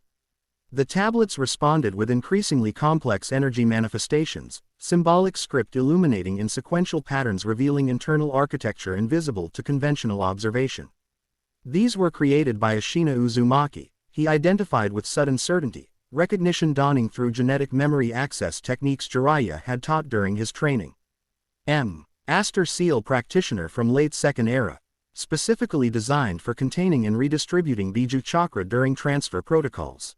Transfer between what? Ahsoka questioned, sensing deeper implications. Between human vessels, Naruto explained grimly. Jinchuriki transition processes when original container approached terminal state. The technical terminology required clarification for those lacking cultural context. Jinchuriki, human vessels containing Biju entities through specialized sealing techniques. My ancestors specialized in creating and maintaining these containers as both protective measure and strategic resource. This revelation generated visible recalibration among observers, particularly Bo-Katan, whose tactical assessment immediately recognized military implications of such technology. Your people created human weapons by embedding these entities within specific individuals. Protective measure primarily, Naruto corrected, though without defensive justification. Biju exist regardless of containment. Uncontained, they manifest destructive potential through natural disaster-scale events. Proper sealing provides stability while enabling control-led access to their power under specific circumstances. His hand unconsciously moved toward his abdomen where the nine-tails seal remained concealed beneath clothing. The gesture, subtle but noticeable to trained observers, confirmed in spoken reality regarding his personal connection to this ancient practice. Bo-Katan's expression reflected newfound understanding. You're one of these vessels. A Jinchuriki. It wasn't accusation but recognition, assessment of strategic capability rather than moral judgment. This distinctly Mandalorian perspective, evaluating practical combat implications without imposing philosophical judgment, represented refreshing change from typical reactions to his status. Yes, he acknowledged simply. Though my situation differs from traditional arrangements. Partnership rather than imprisonment. This characterization prompted subtle reaction from within his mindscape, Kurama's rumbling amusement vibrating through their connection. Partnership implies equality, Kit. I merely tolerate your persistent existence while maintaining appropriate dignity. Naruto suppressed external reaction to this internal commentary, focusing instead on continued analysis of the tablets. His examination revealed increasingly concerning details, activation patterns suggesting recent manipulation attempts, energy pathways partially stimulated through external chakra application. Containment matrices destabilized through improper access protocols. Someone with partial knowledge of sealing techniques has attempted activation, he reported grimly. Unsuccessful but persistent. Multiple access attempts with gradually improving methodology. Death Watch operatives. Bo-Katan suggested. Unlikely without specialized training, Naruto countered, tracing particular damage patterns across symbolic matrices. This represents sophisticated understanding of fundamental principles combined with trial and error implementation. Someone with theoretical knowledge attempting practical application. Dooku. Ahsoka concluded with certainty, or specialists working under his direction, consistent with patterns observed on previous worlds. Precisely, Naruto agreed, completing his examination before carefully returning the tablets to their original configuration. He's assembling both physical components and technical knowledge required for complete implementation. Of whatever weapon or ritual these artifacts collectively enable. Bo-Katan processed these revelations with tactical precision. Recommendations. Relocation to secure facility beyond Mandalorian space. He suggested without hesitation. These tablets represent critical components in larger architecture. While individually limited in capability, their combination with artifacts from Behemoth and Dantooine creates exponentially increased threat potential. Removing cultural artifacts from Mandalorian sovereignty would face significant political opposition, Administrator Brûleur noted with pragmatic concern. Particularly given historical context of Republic appropriation during previous conflicts. Then we maintain enhanced security here while implementing countermeasures against potential activation. Bo-Katan decided with command authority. I'll personally oversee security reconfiguration with direct Night Owl involvement. As containment protocols re-established around the artifacts. Naruto's communicator activated with priority alert tone. Senator Amidala's voice emerged with uncharacteristic urgency. Return to governmental complex immediately. Secondary Death Watch. Operation confirmed in progress. Multiple infiltration teams targeting administrative sectors. Bo-Katan immediately activated tactical communications with her Night Owl commanders, receiving real-time assessment of developing situation. Confirmation positive. 3 distinct strike teams identified approaching governmental plaza from different vectors. Duchess Satine's security detail reporting preliminary engagement. Their response demonstrated remarkable efficiency. Security protocols initiated throughout facility. Transport preparation executed without ceremonial delay. Tactical coordinate on established between Mandalorian and Republic personnel. Within minutes, they departed Science Academy complex under maximum security measures, Bo-Katan personally piloting lead vehicle while coordinating broader defensive operations through command channels. Timing suggests coordinated intelligence regarding our movements, she assessed grimly. Primary attack at diplomatic reception served as distraction while infiltration teams established positions for secondary operation targeting governmental leadership. Are specifically targeting these artifacts, Naruto suggested, reviewing tactical data alongside her. Initial attacks failure necessitating shift to secondary objective, capturing leadership to force artifact surrender. Either represents significant escalation beyond typical Death Watch methodology. Bo-Katan acknowledged. Their operational discipline suggests external strategic direction rather than ideological improvisation. Their tactical assessment continued through UGH out high-speed transit through Sundari's geometrically precise roadways, environmental architecture passing in chromatic blur as Bo-Katan pushed their vehicle beyond standard safety parameters. Throughout this journey, Naruto maintained partial Sage Mode awareness, enhanced perception extending beyond vehicle confines to monitor potential threat vectors along their route. This precaution proved prescient as they approached governmental sector perimeter. His heightened senses detected anomalous movement patterns across elevated architectural features, precisely coordinated positioning inconsistent with standard security operations. Ambush formation, he identified instantly. Rooftop deployments at next intersection. Approximately 12 combatants with overlapping fields of fire. Bo-Katan processed this intelligence without questioning its source or accuracy. Alternative approach vectors. Naruto extended his sensory perception further, mapping tactical options with Sage-enhanced clarity. Maintenance access route through municipal service sector. Eastern approach, 2 intersections ahead. With remarkable trust in his assessment, she executed immediate course correction, Air transport diving into narrow service corridor barely sufficient for vehicle clearance. The maneuver, executed at speed that would have proven catastrophic with lesser pilot, successfully circumvent. NTED prepared ambush position while maintaining progress toward governmental complex. Your sensory capabilities exceed standard parameters, Bo-Katan observed with professional appreciation rather than suspicion. Useful tactical advantage, shinobi sensory techniques, he explained simply. Requires specialized training but enables perception beyond conventional limitations. Without obvious force utilization, she noted with continued interest. Your combat methodology consistently emphasizes practical application over mystical demonstration. This observation, accurate yet revealing Mandalorian cultural perspective, demonstrated her continued assessment of his potential alignment with warrior traditions she valued. Before further discussion developed, they emerged from service corridors into governmental plaza proper, where active combat operations were already underway. The scene revealed tactical situation more complex than initial reports suggested. Royal Guards maintained defensive perimeter around Central Administrative Building while Death Watch forces employed sophisticated multi-vector assault patterns. More concerning was the presence of specialized combat droids, operating alongside Mandalorian attackers, their design and tactical implementation suggesting separatist military support beyond mere equipment provision. Commando droids with Mandalorian armor integration. Bo-Katan identified with professional disgust. Blasphemous appropriation of warrior tradition. Their transport integrated into defensive operations with practiced efficiency, Bo-Katan's ITE OWL teams providing immediate tactical support to existing security forces. As they disembarked, Ahsoka and Barriss immediately activated lightsabers, the distinctive energy weapons drawing concentrated attention from attacking forces. Naruto, however, once again employed different approach.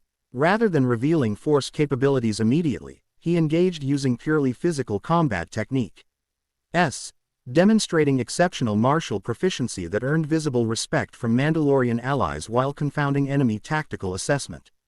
The battle evolved rapidly across Governmental Plaza, distinct engagement zones developing as specialized units targeted specific objectives. Bo-Katan's Night Owls established aerial superiority using jetpack mobility against Death Watch counterparts, while La Royal Guards maintained ground-level containment around administrative access points.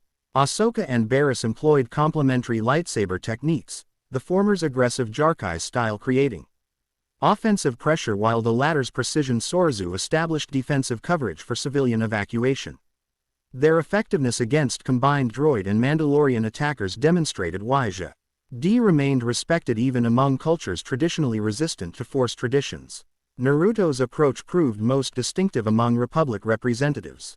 His shadow clone technique employed WITH strategic precision rather than overwhelming numbers, created tactical confusion among enemy forces while enabling simultaneous operation across multiple engagement zones.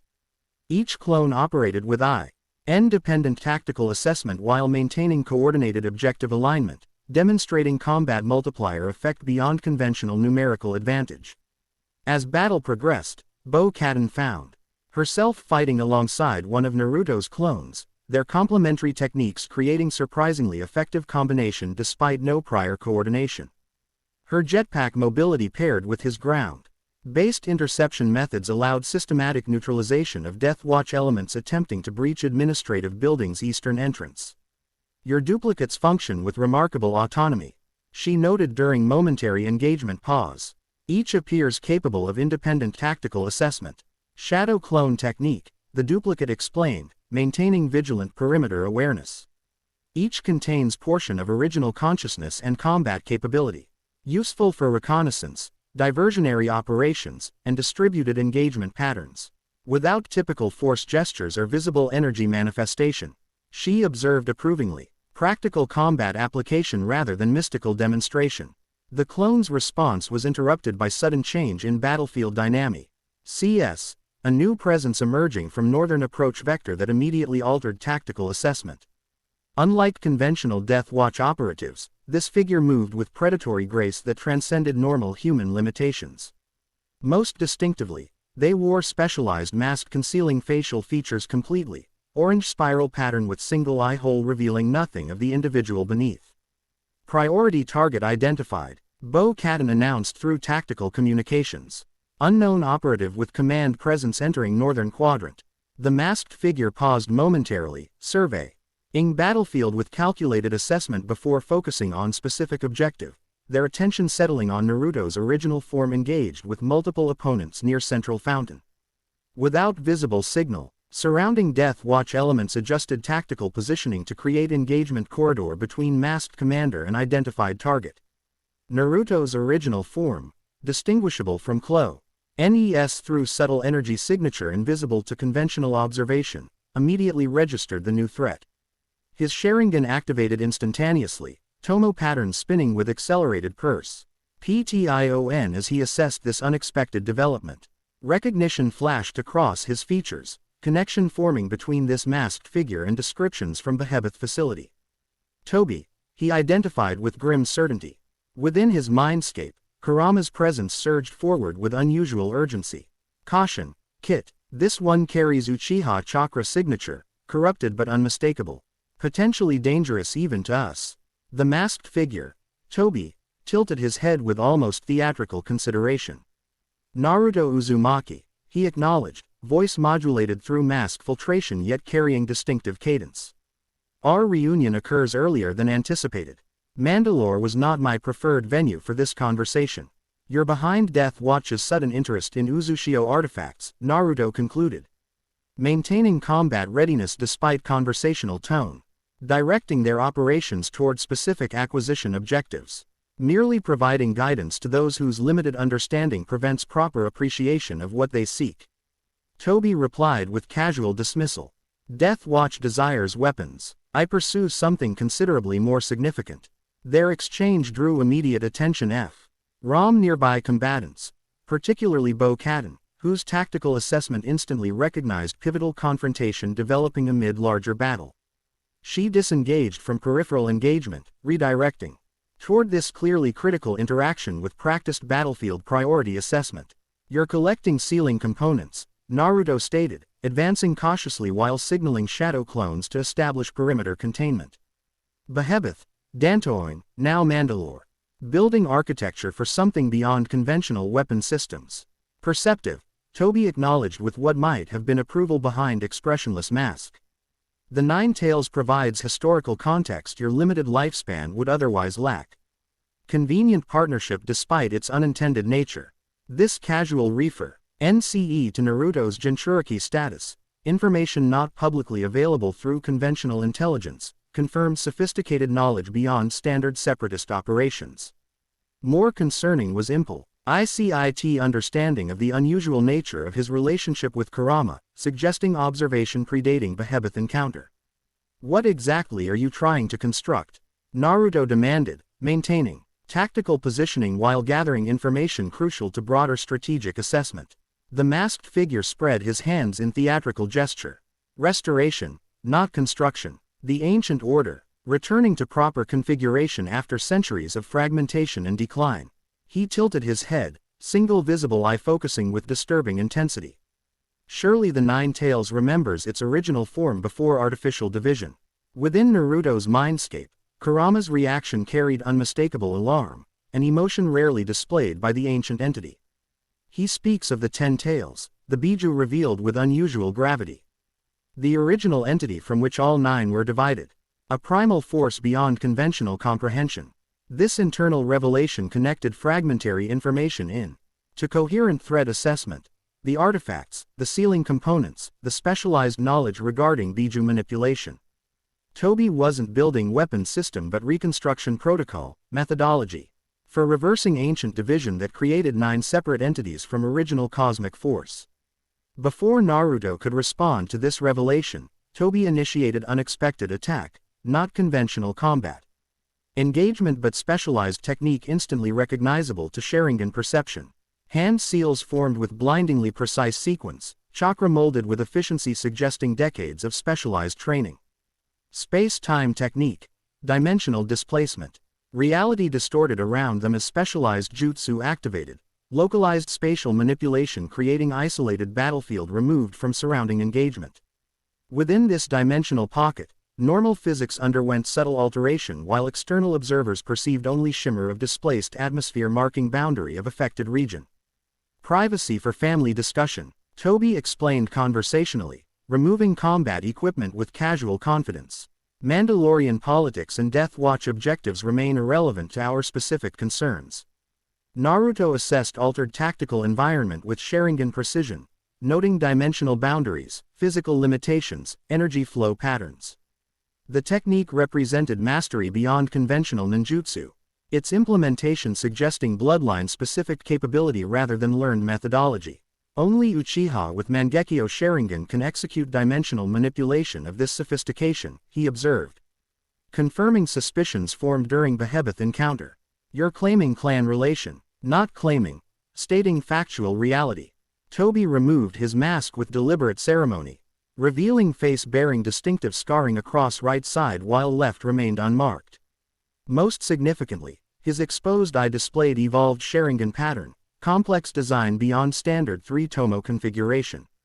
My name is Obito Uchiha, he stated with simple finality. Last true practitioner of Uchiha traditional methodologies following clan's systematic elimination.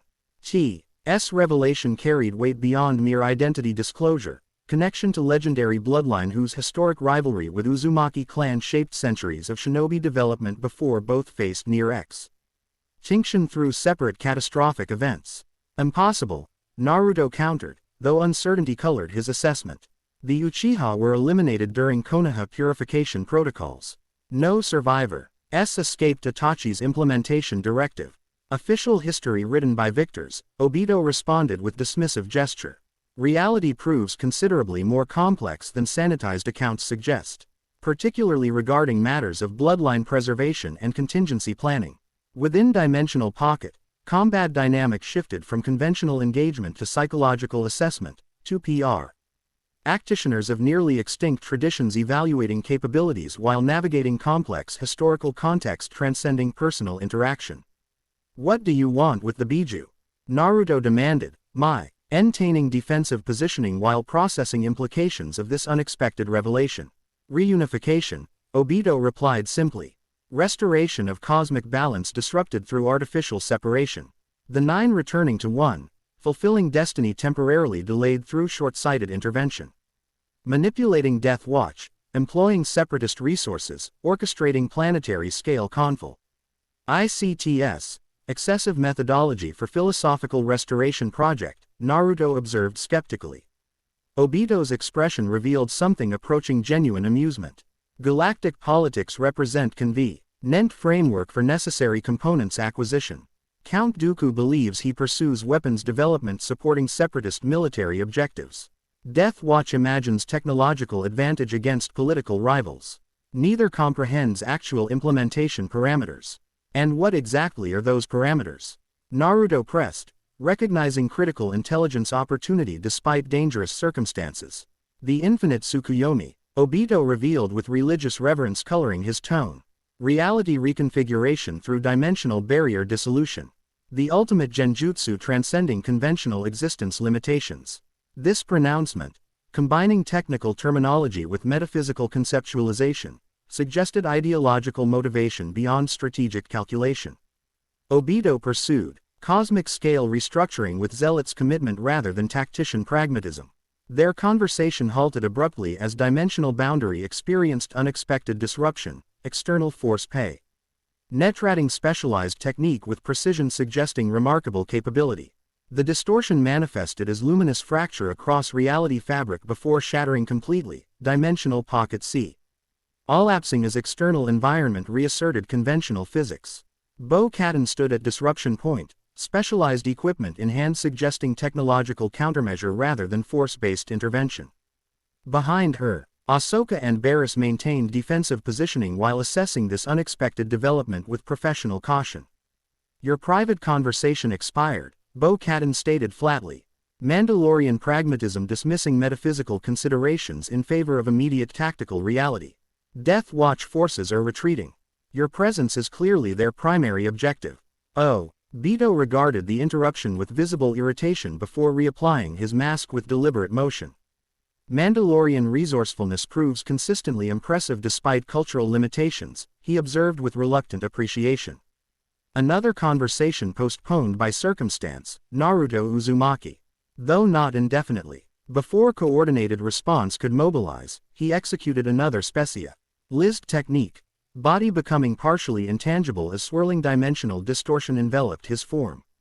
Within moments, he had vanished completely, spatial displacement leaving nothing but dissipati. Ing energy signature marking his departure.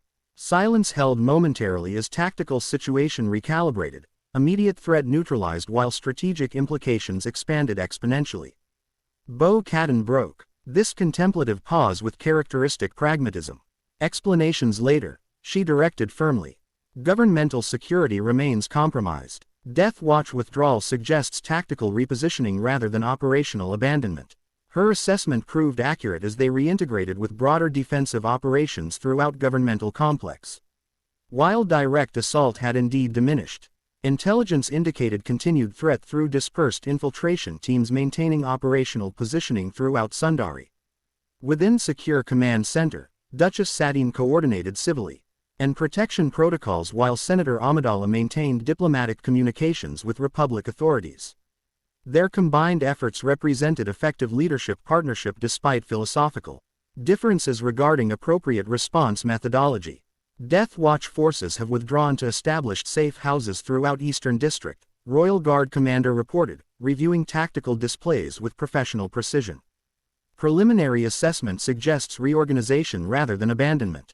The masked commander's departure likely triggered strategic recalibration, Bo-Katan observed. Their operational cohesion depended on his direct authority rather than distributed command structure. Naruto exchanged meaningful glances with Ahsoka and Barriss, silent communication acknowledging critical intelligence requiring secure discussion beyond current operational briefing. This unspoken coordination, developed through shared experiences despite relatively brief association. D. Demonstrated effective partnership transcending organizational boundaries. The artifacts remain primary objective, he stated with quiet certainty. Everything else, attacks, infiltration, leadership, targeting, represents misdirection supporting core acquisition mission. Agreed, Bo-Katan nodded, professional assessment aligning with his conclusion.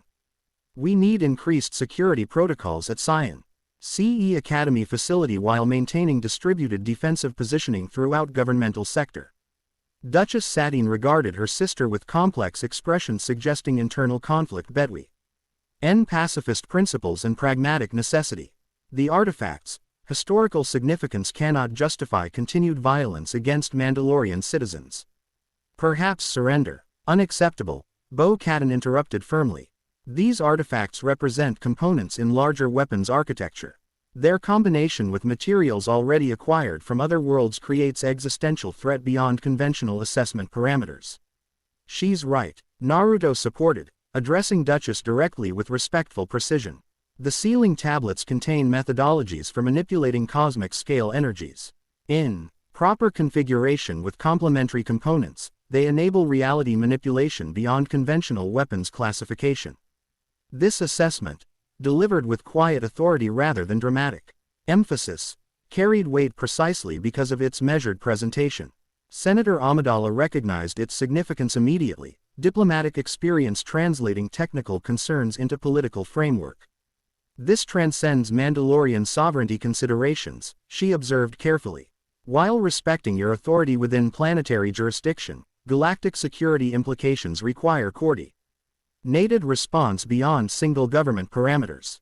Duchess Satine's expression revealed internal recalibration, principled pacifism balanced against demonstrated threat to civilian population.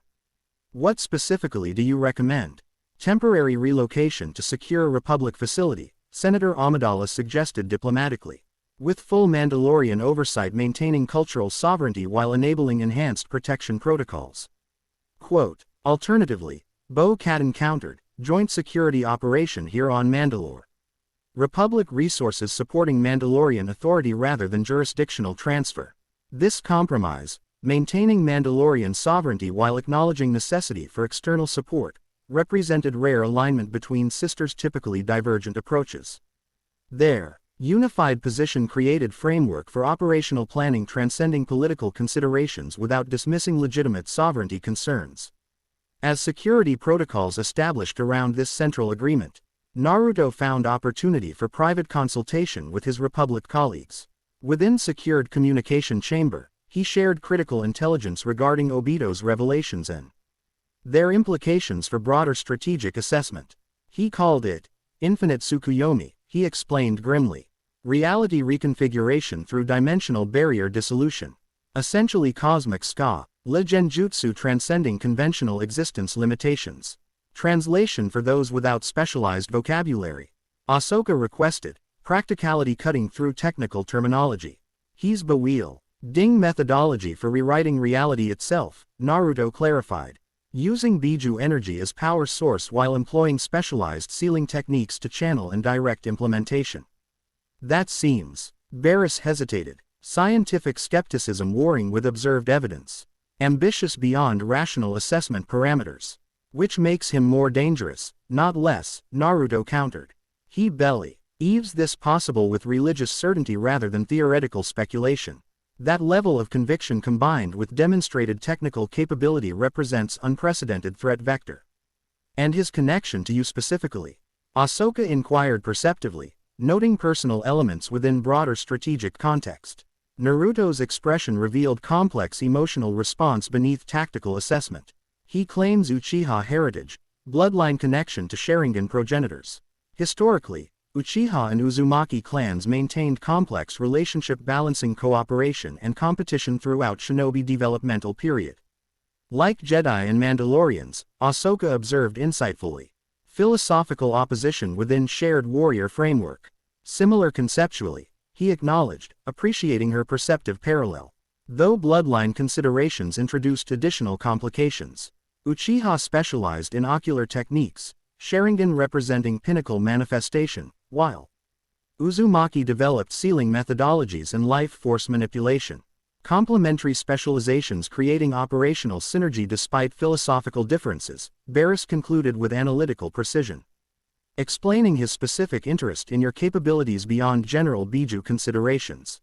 Precisely, Naruto confirmed. He views me as both resource and potential recruit, Uzumaki say.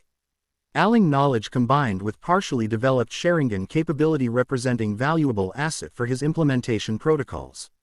Their discussion expanded to include strategic countermeasures, intelligence requirements, security protocols, communication methodologies.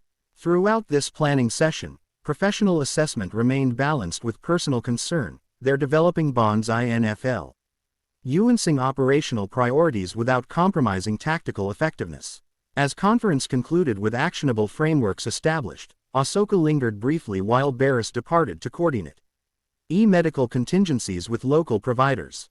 This is personal for you, she observed quietly. Beyond strategic implications are mission parameters.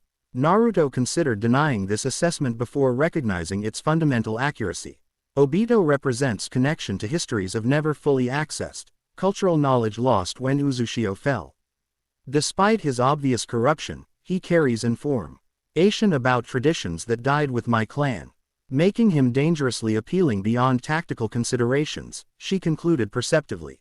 Knowledge temptation transcends conventional recruitment methodology, he acknowledged with self-aware precision, particularly regarding Sharingan development parameters. My understanding remains fragmentary, self-taught through intuition rather than proper instruction. Ahsoka's expression reflected genuine concern beneath professional assessment. Just maintain operational perspective. Knowledge acquisition represents legitimate objective, but methodological compromise creates unacceptable vulnerability. Her warning, delivered through professional framework while carrying personal concern, demonstrated evolving relationship balance between them. Tactical partnership had developed emotional dimensions transcending organizational parameters without compromising operational effectiveness.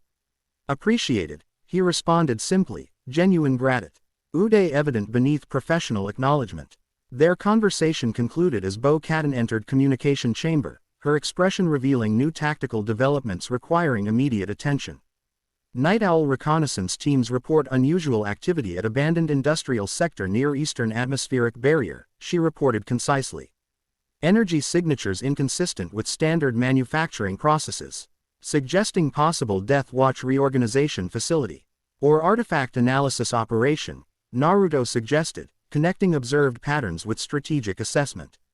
If they've acquired components from other sources, they might attempt preliminary integration testing before pursuing Science Academy targets. This possibility immediately elevated response priority from standard reconnaissance to active intervention requirements. Bo-Katan initiated mobilization protocols through command channels while maintaining direct operational communication with field assets. Small team insertion represents optimal approach vector, she determined after reviewing tactical parameters. Minimal visibility, maximum effectiveness, limited collateral exposure. I'll go, Naruto volunteered immediately. Shadow clone reconnaissance provides comprehensive intelligence gathering without operational footprint. We'll go, Ahsoka corrected firmly. Complementary capabilities creating tactical synergy, remember. Bo-Katan regarded their exchange with professional assessment tinged with subtle amusement. I'll accompany personally with select Night Owl operators. Mandalorian jurisdiction requires appropriate authority representation. Operational planning proceeded with remarkable efficiency. Insertion vectors identified, equipment prepared, communication protocols established. Throughout preparations, Bo-Katan maintained professional command presence while demonstrating increasing respect for Republic counterparts' capabilities. As final preparation phase concluded, he approached Naruto privately while equipment checks progressed nearby. That masked commander, Obito, referenced clan connection that clearly carries personal significance. Will this impact operational effectiveness? The direct question, practical assessment uncomplicated by diplomatic consideration, represented distinctly Mandalorian approach to potentially compromising emotional factors. Naruto appreciated this straightforward methodology rather than finding it offensive. It introduces informational complexity without compromising tactical implementation, he responded honestly. Personal connection provides intelligence advantage regarding his methodologies while creating potential psychological vulnerability requiring appropriate countermeasures. Bo-Katan nodded with evident approval for this balanced self-assessment. Mandalorian warrior tradition acknowledges emotional reality without permitting operational compromise. Effective fighters maintain awareness of personal vulnerabilities precisely to prevent exploitation. Similar to Shinobi's psychological conditioning, Naruto observed, recognizing philosophical parallel between seemingly disparate traditions. Perhaps our cultures maintained historical connection beyond conventional documentation, she suggested thoughtfully. Certain Mandalorian combat kata demonstrate remarkable similarity to techniques you've displayed despite apparent independent development. This observation, potentially significant beyond immediate tactical considerations, suggested historical connections transcending current mission parameters. Before exploration continued, however, operational timeline required transition to active implementation phase. Their insertion team departed governmental complex aboard specialized Mandalorian craft design prioritizing stealth capabilities over combat effectiveness while maintaining minimal operational profile. Bo-Katan piloted personally, her exceptional flight skills navigating Sundari's complex architectural environment with precision that impressed even veteran operators. Approaching designated insertion point, she announced as industrial sector emerged through atmospheric distortion. Preliminary sensor sweep confirms unusual energy signatures consistent with non-standard technological implementation. The abandoned manufacturing complex presented ideal clandestine operatio. NS environment. Structural deterioration providing multiple access vectors while peripheral security measures suggested recent reactivation following extended abandonment. Most significantly, specialized equipment had been installed throughout facility perimeter, energy dampening technology designed to prevent conventional detection methodologies. Sophisticated containment protocols, Ahsoka observed as they evaluated approach vectors, consistent with artifact manipulation requirements rather than standard military operations. 3 primary structures demonstrating activity signatures, Bo-Katan identified through specialized Mandalorian sensing equipment. Central facility contains highest energy concentration, suggesting primary operational focus.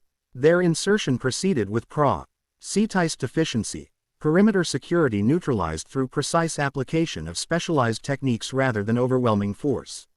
Naruto's shadow clones established comprehensive surveillance network throughout approach corridor while Night Owl operators secured extraction route with professional thoroughness. As they penetrated facility peripheral boundaries, environmental characteristics confirmed preliminary assessment. Scientific research operation rather than military deployment. Specialized equipment throughout repurposed manufacturing spaces suggested artifact analysis protocols implementing methodologies beyond conventional technological parameters. Most significantly, central chamber contained distinctive containment system immediately recognizable to Naruto, specialized sealing architecture designed specifically for Biju energy manipulation. Unlike crude implementation observed at Behemoth facility, this represented sophisticated understanding of fundamental principles combined with advanced technological integration. They've achieved preliminary integration protocols, he observed with professional concern, combining traditional sealing methodologies with modern technological implementation. Significantly accelerated development timeline compared to previous assessment. Bo-Katan studied operational configuration with tactical precision. Estimated functionality parameters, energy extraction and preliminary containment, he assessed, Sharingan active to evaluate specialized chakra pathways throughout implementation architecture. Not yet capable of LL manifestation control but significantly advanced from theoretical framework. Their reconnaissance continued methodically, comprehensive documentation gathering while maintaining operational security parameters. Throughout facility, evidence suggested sophisticated operation transcending typical Death Watch capabilities, specialized equipment, advanced implementation protocols, systematic research methodology. As they approached central containment system, Naruto detected anomalous energy signature distinct from surrounding technological implementation, familiar resonance pattern suggesting specific classification beyond conventional parameters. Biju residual energy, he identified with growing concern. They've acquired sample for preliminary experimentation, likely extracted from artifacts rather than direct manifestation. But significant advancement nonetheless. Within his mindscape, Kurama stirred with distinctive discomfort. Three Tails fragment, the entity identified with precise recognition. Isobu's essence extracted through improper methodology. Unstable configuration with degradation progression. This internal assessment translated to immediate operational concern. They're attempting energy stabilization without proper containment architecture, Naruto explained to his companions. Highly unstable configuration with catastrophic failure potential. As if triggered by this assessment, facility alert systems activated suddenly, security protocols engaging throughout operational environment as monitoring systems detected their presence despite stealth methodology. Within moments, defensive measures mobilized throughout facility perimeter, Death Watch security elements converging on their position with coordinated precision. Extraction priority, Bo-Katan determined immediately. Professional assessment overriding intelligence gathering objectives. Documentation acquired sufficient for preliminary analysis while facility destruction represents secondary objective. Agreed, Naruto confirmed. Though containment system requires specialized neutralization protocols, uncontrolled disruption creates unpredictable energy dispersion with potential civilian impact zone. Tactical implementation adjusted immediately to accommodate these parameters. Bo-Katan coordinating extraction vector security while Ahsoka established defensive perimeter around Naruto's position. His specialized knowledge regarding Biju energy manipulation represented critical capability for safely neutralizing experimental containment system without triggering catastrophic dispersion. As Death Watch security forces engaged their position with increasing coordination, combat dynamics demonstrated professional evolution beyond ideological motivation, specialized equipment, tactical discipline. Synchronized implementation methodology. Their operational effectiveness suggested training beyond conventional parameters, indicating external support structure transcending traditional resources. Throughout this engagement, Naruto maintained focus on containment system neutralization, hands forming specialized seals while Sharingan analyzed complex energy pathways throughout experimental architecture. The challenge presented multifaceted complexity, disrupting functionality without triggering catastrophic release while ensuring complete neutralization preventing subsequent reactivation. Wind style. Vacuum blade, he announced, focusing chakra through precisely configured pathways. The technique manifested as invisibly thin cutting edge composed of compressed air molecules, capable of severing specific energy channels within containment architecture without disrupting critical stabilization components. With surgical precision, he systematically disassembled the experimental system, each incision targeting specific junction points while maintaining overall structural integrity until final neutralization sequence could safely execute. Throughout this process, Ahsoka maintained defensive perimeter against increasingly determined Death Watch assault, her dual lightsabers creating impenetrable barrier against conventional weaponry. Bo-Katan's Night Owl Opera. Tours demonstrated comparable effectiveness securing extraction vector, their combat methodology revealing elite training beyond standard Mandalorian parameters. Most impressively, Bo-Katan herself Jeeb Death Watch commander in direct confrontation, personal combat demonstrating martial proficiency transcending technological enhancement despite equivalent equipment parameters. As neutralization protocol reached critical implementation phase, Naruto detected approaching complication, distinctive energy signature suggesting specialized reinforcement arriving through secondary facility access. Unlike conventional Death Watch operators, this presence carried refined combat capability with methodological implementation suggesting advanced training parameters. Priority threat approaching Eastern Corridor, he announced through tactical communication channels.